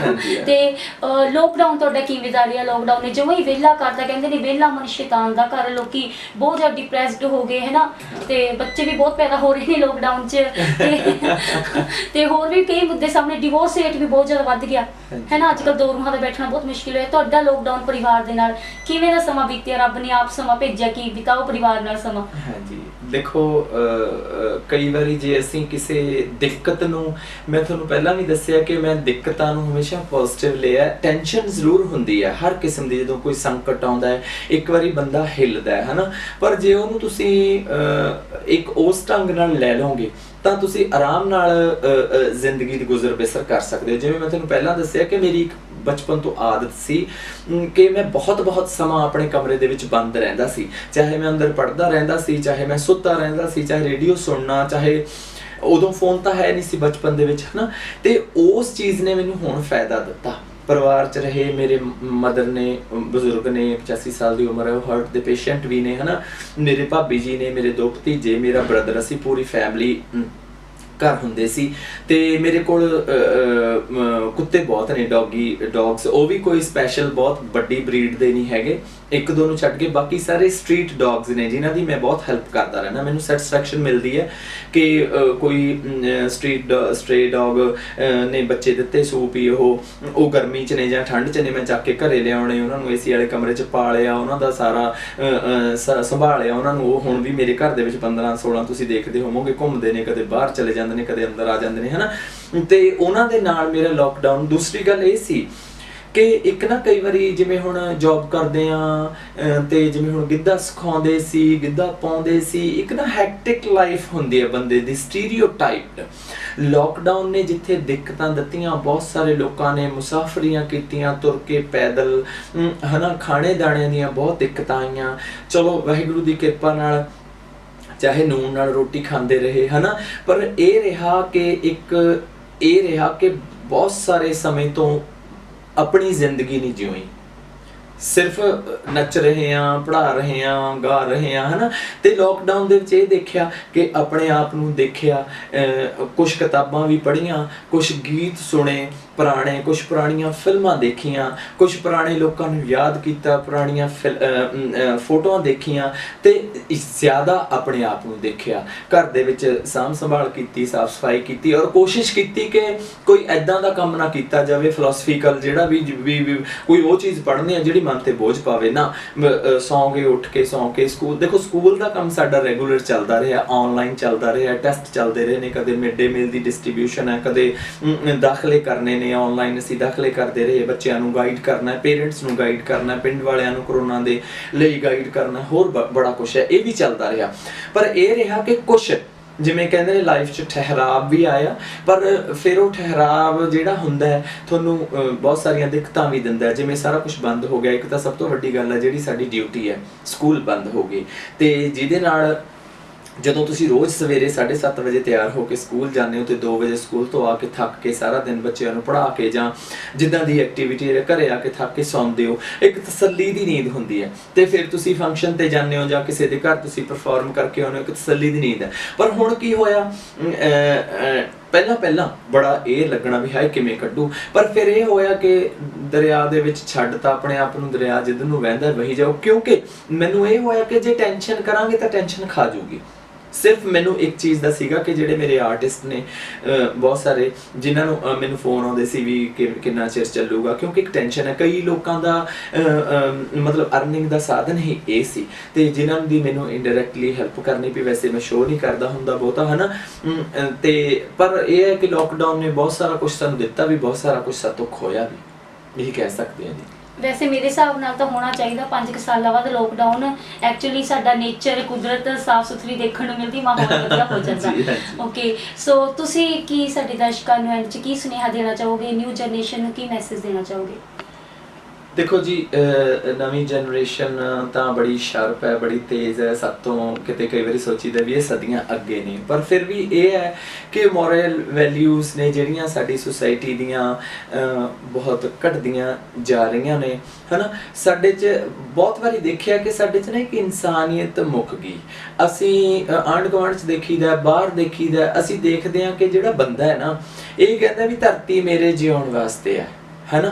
ਤੇ ਮੈਨੂੰ ਲੱਗਦਾ ਕਿ ਧਰਤੀ ਸਾਡੇ ਇਕੱਲਿਆਂ ਦੇ ਜਿਉਣ ਵਾਸਤੇ ਨਹੀਂ, ਬਹੁਤ ਸਾਰੇ ਪਸ਼ੂ ਪੰਛੀ ਜਾਨਵਰ ਜਿਹੜੇ ਆਲੇ ਦੁਆਲੇ ਸਾਡੇ ਜਿਹੜੇ ਸਾਡੇ ਤੇ ਡਿਪੈਂਡ ਨੇ, ਉਹਨਾਂ ਪ੍ਰਤੀ, ਤੇ ਜੇ ਕੋਈ ਨੀਡੀ ਹੈ ਉਹਨਾਂ ਪ੍ਰਤੀ ਬਿਨਾਂ ਕਿਸੇ ਸ਼ੋਸ਼ੇਬਾਜ਼ੀ ਦੇ ਸਾਨੂੰ ਕੁਛ ਨਾ ਕੁਛ ਸਮਰਪਿਤ ਹੋਣਾ ਚਾਹੀਦਾ ਹੈ। ਵੱਡੀ ਗੱਲ ਇਹ ਹੈ ਕਿ ਸਿੱਖਿਆ ਦੇ ਨਾਲ ਨਾਲ ਸਾਨੂੰ ਇਦਾਂ ਦੀ ਸਿੱਖਿਆ ਵੀ ਪ੍ਰਾਪਤ ਕਰਨੀ ਚਾਹੀਦੀ ਹੈ ਜਿਹੜੀ ਸਾਨੂੰ ਸਿਖਾਵੇ ਕਿ ਜਿਉਣਾ ਵਧੀਆ ਢੰਗ ਨਾਲ, ਇਨਸਾਨ ਹੋ ਕੇ, ਮਨੁੱਖ ਹੋ ਕੇ ਕਿਵੇਂ ਜਿਉਣਾ। ਸਿਰਫ ਇੱਕ ਮਸ਼ੀਨੀ ਜਿਉਣ ਨਾਲੋਂ ਅਸੀਂ ਵਧੀਆ ਢੰਗ ਨਾਲ ਜਿਉਈਏ। ਬੱਚਿਆਂ ਦੀ ਪੜ੍ਹਾਈ ਵੱਲ ਜ਼ਰੂਰ ਪੇਰੈਂਟਸ ਨੂੰ ਧਿਆਨ, ਬੱਚਿਆਂ ਦੇ ਬਿਹੇਵੀਅਰ ਵੱਲ ਪੇਰੈਂਟਸ ਨੂੰ ਜ਼ਰੂਰ ਧਿਆਨ ਦੇਣਾ ਚਾਹੀਦਾ ਕਿ ਬੱਚੇ ਦਾ ਬਿਹੇਵੀਅਰ ਕਿੱਧਰ ਨੂੰ ਜਾ ਰਿਹਾ, ਉਹਨੂੰ ਅਸੀਂ ਕਿਵੇਂ ਕਿੱਧਰਲੇ ਪਾਸੇ ਪਾਉਣਾ ਹੈ। ਸਿਰਫ ਅਸੀਂ ਬੱਚਿਆਂ ਦੇ ਉੱਤੇ ਲੱਦ ਦਿੰਦੇ ਹਾਂ ਕਿ ਤੇਰੇ 95% ਨੰਬਰ ਆਉਣੇ ਚਾਹੀਦੇ ਨੇ, ਉਹ ਨਾ ਕਰੋ। ਪੇਰੈਂਟਸ ਨੂੰ ਮੇਰੀ ਅਪੀਲ ਹੈ, ਤੇ ਵਧੀਆ ਕਿਤਾਬਾਂ ਵੀ ਪੜ੍ਹੋ, ਵਧੀਆ ਫਿਲਮ ਵੀ ਦੇਖੋ, ਵਧੀਆ ਗੀਤ ਵੀ ਸੁਣੋ, ਤੇ ਕੋਸ਼ਿਸ਼ ਕਰੋ ਕਿ ਤੁਸੀਂ 10 ਕਿਤਾਬਾਂ ਪੜ੍ਹ ਕੇ ਕੀ ਤੁਸੀਂ 5-7 ਵਰਕ ਕੇ ਕ੍ਰੀਏਟ ਵੀ ਕਰ ਸਕਦੇ ਹੋ। ਯੈਸ, ਕ੍ਰੀਏਟਰ ਬਣਨ ਦੀ ਕੋਸ਼ਿਸ਼ ਕਰੋ। ਮੇਰਾ ਇਹ ਸੰਦੇਸ਼ ਹੈ ਆਉਣ ਵਾਲੀਆਂ ਨਸਲਾਂ ਨੂੰ, ਮੇਰੇ ਛੋਟੇ ਵੀਰਾਂ ਭੈਣਾਂ ਨੂੰ, ਮੇਰੇ ਨਾਲ ਦੇ ਦੋਸਤਾਂ ਮਿੱਤਰਾਂ ਨੂੰ, ਕਿ ਅਸੀਂ ਕੁਛ ਨਾ ਕੁਛ ਕ੍ਰੀਏਟ ਕਰੀਏ, ਡਿਸਟਰਕਸ਼ਨ ਨਾ ਕਰੀਏ। ਧੰਨਵਾਦ ਜੀ, ਆਪਣਾ ਕੀਮਤੀ ਸਮੇਂ ਪੰਜਾਬ 24 ਨੂੰ ਦੇਣ ਲਈ ਅਸੀਂ ਤੁਹਾਡਾ ਧੰਨਵਾਦ ਕਰਦੇ ਹਾਂ ਜੀ। ਸ਼ੁਕਰੀਆ ਜੀ ਸਾਰਿਆਂ ਦਾ, ਦਰਸ਼ਕਾਂ ਨੂੰ ਮੇਰੇ ਵੱਲੋਂ ਸਤਿ ਸ਼੍ਰੀ ਅਕਾਲ ਜੀ।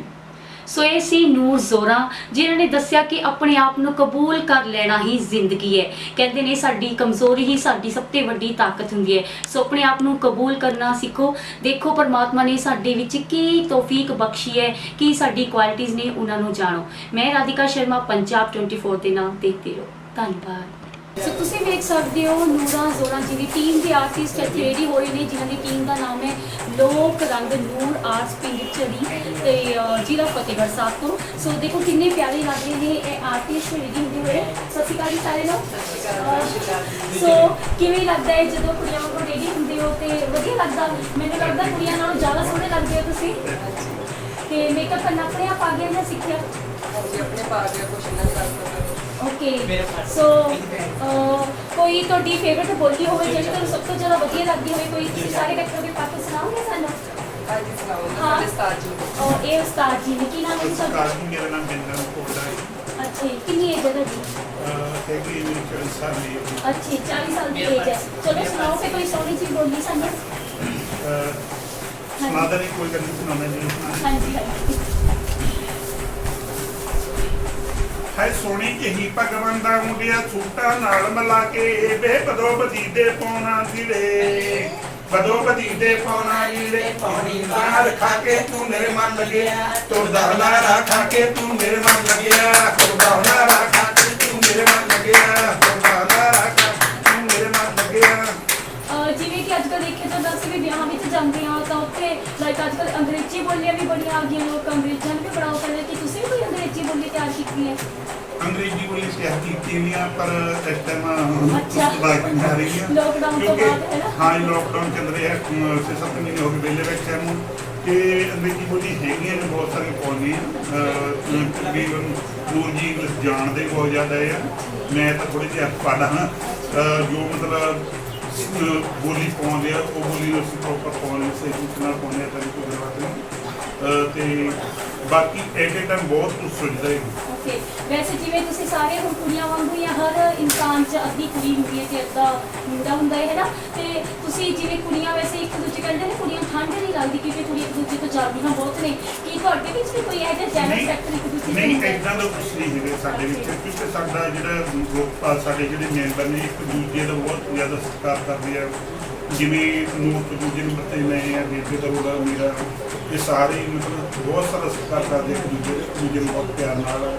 ਇੱਦਾਂ ਹੁੰਦਾ ਵੀ ਜਿਹੜੇ ਸੋਹਣੇ ਨੇ ਉਹ ਕੁਦਰਤ ਵੱਲੋਂ ਬਹੁਤ ਸੋਹਣੇ ਨੇ, ਉਹਨਾਂ ਨੂੰ मेरे ਤਾਂ ਕੋਈ ਸੋਹਣਾਪਨ ਨਹੀਂ, ਬਸ ਮੈਂ ਆਪਣੇ ਜਿਹੜਾ ਮੇਰਾ ਮਤਲਬ ਗੈਟਅਪ ਕੁੜੀਆਂ ਵਾਲੀ ਉਹ ਤਾਂ ਹੀ ਮੇਰੇ ਬਹੁਤ ਸਾਰੇ ਫਾਲੋਵਰ ਬਹੁਤ ਸਾਰੇ ਮੈਨੂੰ ਲੋਕ ਪਿਆਰ ਕਰਦੇ, ਇਹ ਵੀ ਸਾਰੇ ਮੇਰੀ ਉਹਦਾ ਇੱਜ਼ਤ ਕਰਦੇ। ਜੀ ਤੁਸੀਂ ਕੋਈ ਡਰਾਮਾ ਕਰਦੇ ਹੋ ਬੁੜੀ ਬਣ ਕੇ, ਕੋਈ ਡਰਾਮਾ ਕੋਈ ਸੁਣਾ ਦਿਓ। ਹਾਂ ਮੇਰੇ ਡਰਾਮੇ ਬਹੁਤ ਹਿੱਟ ਹੋਏ ਆ, ਕੋਈ ਇੱਕ ਅੱਧਾ ਡਰਾਮਾ ਸੁਣਾ ਦਿਓ ਸਾਨੂੰ, ਇੱਕ ਅੱਧਾ ਡਰਾਮਾ ਕੋਈ। ਜ਼ਰੂਰ ਸੁਣਾਉਂਦੇ ਆ ਜੀ, ਹਾਂ ਜ਼ਰੂਰ ਸੁਣਾਉਂਦੇ ਆ।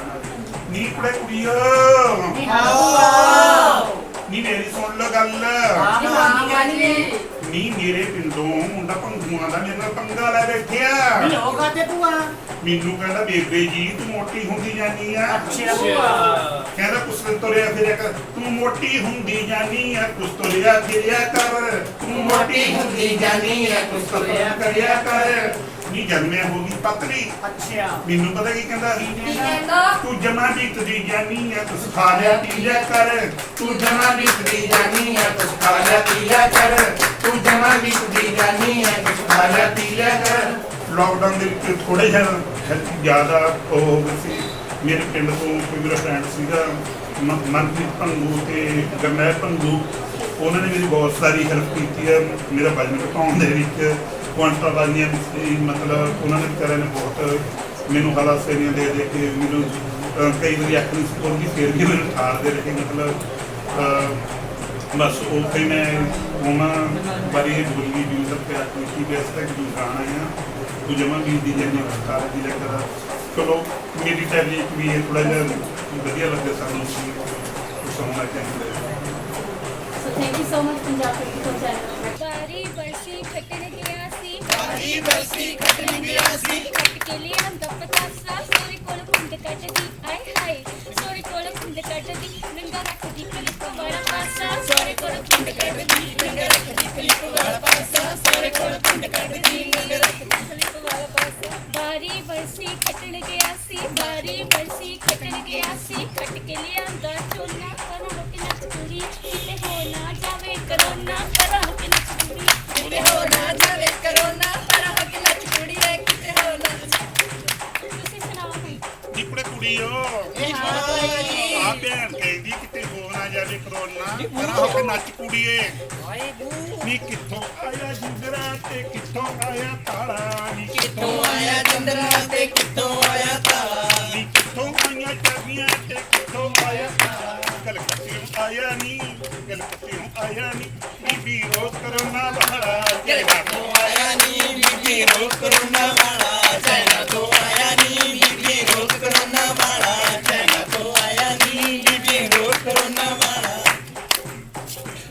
ਕੂੜੇ ਦੀ ਸਮਾਈ ਹੈ ਨੀ ਪੈਨਣਾ ਨਾ ਦੰਦੀਆਂ, ਕੁੜੇ ਦੀ ਸਵਾਈ ਹੈ ਨਾ ਪੈਨਣਾ ਨਾ ਦੰਦੀਆਂ, ਸੱਸਾਂ ਨਣਾ ਨਾ ਬੁਰੀਆਂ ਨੀ, ਮੇਰੇ ਵੱਜਣ ਕਾਲੇ ਦੇ ਚੂੜੀਆਂ ਨੇ, ਮੇਰੇ ਵੱਜਣ ਕਾਲੇ ਦੇ ਚੂੜੀਆਂ ਨੇ, ਮੇਰੇ ਵੱਜਣ ਕਾਲੇ ਦੇ ਚੂੜੀਆਂ ਨੇ। ਇਹ ਕੁੜੇ ਬਾਈ ਨੀ ਹੋ ਨੀ ਕਰੋਨਾ ਕਰੀ ਜਾਨੀ ਐ ਤੂੰ। ਹਾਂ। ਇਹ ਦੇਖਣਾ ਤਾਂ ਕਰੋਨਾ ਕਿੱਥੋਂ ਆਗਾ, ਤਾਂ ਖਾ ਖਾ ਕੇ ਜਿੱਦਾਂ ਬੋਕੜ ਵਧਾ ਲਈ ਤੈਂ। ਨੀ ਕਰੋਨਾ ਚ ਤਾਂ ਭੈਣੇ ਉਲਟੇ ਸਿੱਧੇ ਕੰਮ ਹੋ ਗਏ ਸਾਰੇ ਹੀ। ਕੀ ਹੋ ਗਿਆ?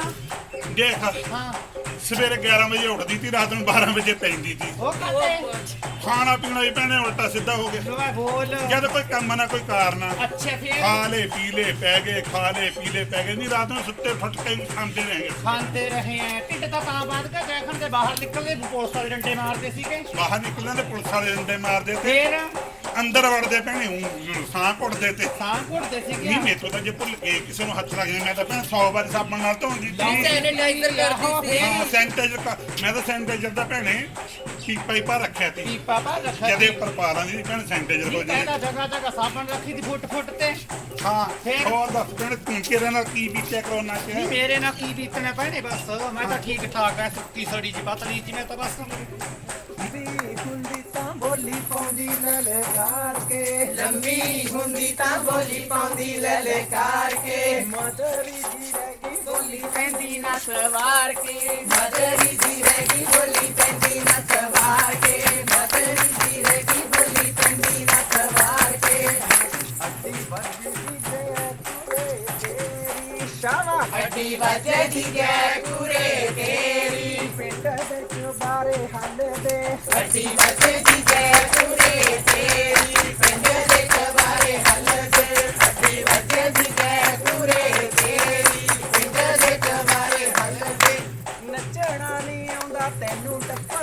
ਨਹੀਂ ਆਉਂਦਾ ਨੱਚਣਾ ਨਹੀਂ ਆਉਂਦਾ ਤੈਨੂੰ ਟੱਪਣਾ ਨਹੀਂ ਆਉਂਦਾ ਹਾਏ ਹਾਏ ਨੱਚਣਾ ਨਹੀਂ ਆਉਂਦਾ ਤੈਨੂੰ ਟੱਪਣਾ ਨਹੀਂ ਆਉਂਦਾ ਨੱਚਣਾ ਨਹੀਂ ਆਉਂਦਾ ਤੈਨੂੰ ਟੱਪਣਾ ਨਹੀਂ ਆਉਂਦਾ ਲਾ ਕੇ ਹੱਥ ਸ਼ਿੰਗਾਰ ਹਾਏ ਹੈ ਖੜਗੀ ਨੀ ਲਾਗੇ ਹਾਰ ਤੇ ਸ਼ਿੰਗਾਰ ਹੈ ਖੜੇ ਗਈ ਨੀ ਇਹਨਾਂ ਛੜਿਆਂ ਦੇ ਇਹਨਾਂ ਛੜਿਆਂ ਦੇ ਨੀ ਤੂੰ ਮੁੰਡਿਆਂ ਦੇ ਸੱਪ ਵਾਂਗੂ ਲੜੇ ਗਈ ਨੀ ਤੂੰ ਮੁੰਡਿਆਂ ਦੇ ਸੱਪ ਵਾਂਗੂ ਲੜੇ ਗਈ ਨੀ ਤੂੰ ਮੁੰਡਿਆਂ ਦੇ ਸੱਪ ਵਾਂਗੂ ਲੜੇ ਗਈ ਨੀ Thank you so much everyone. Thank you. God bless you.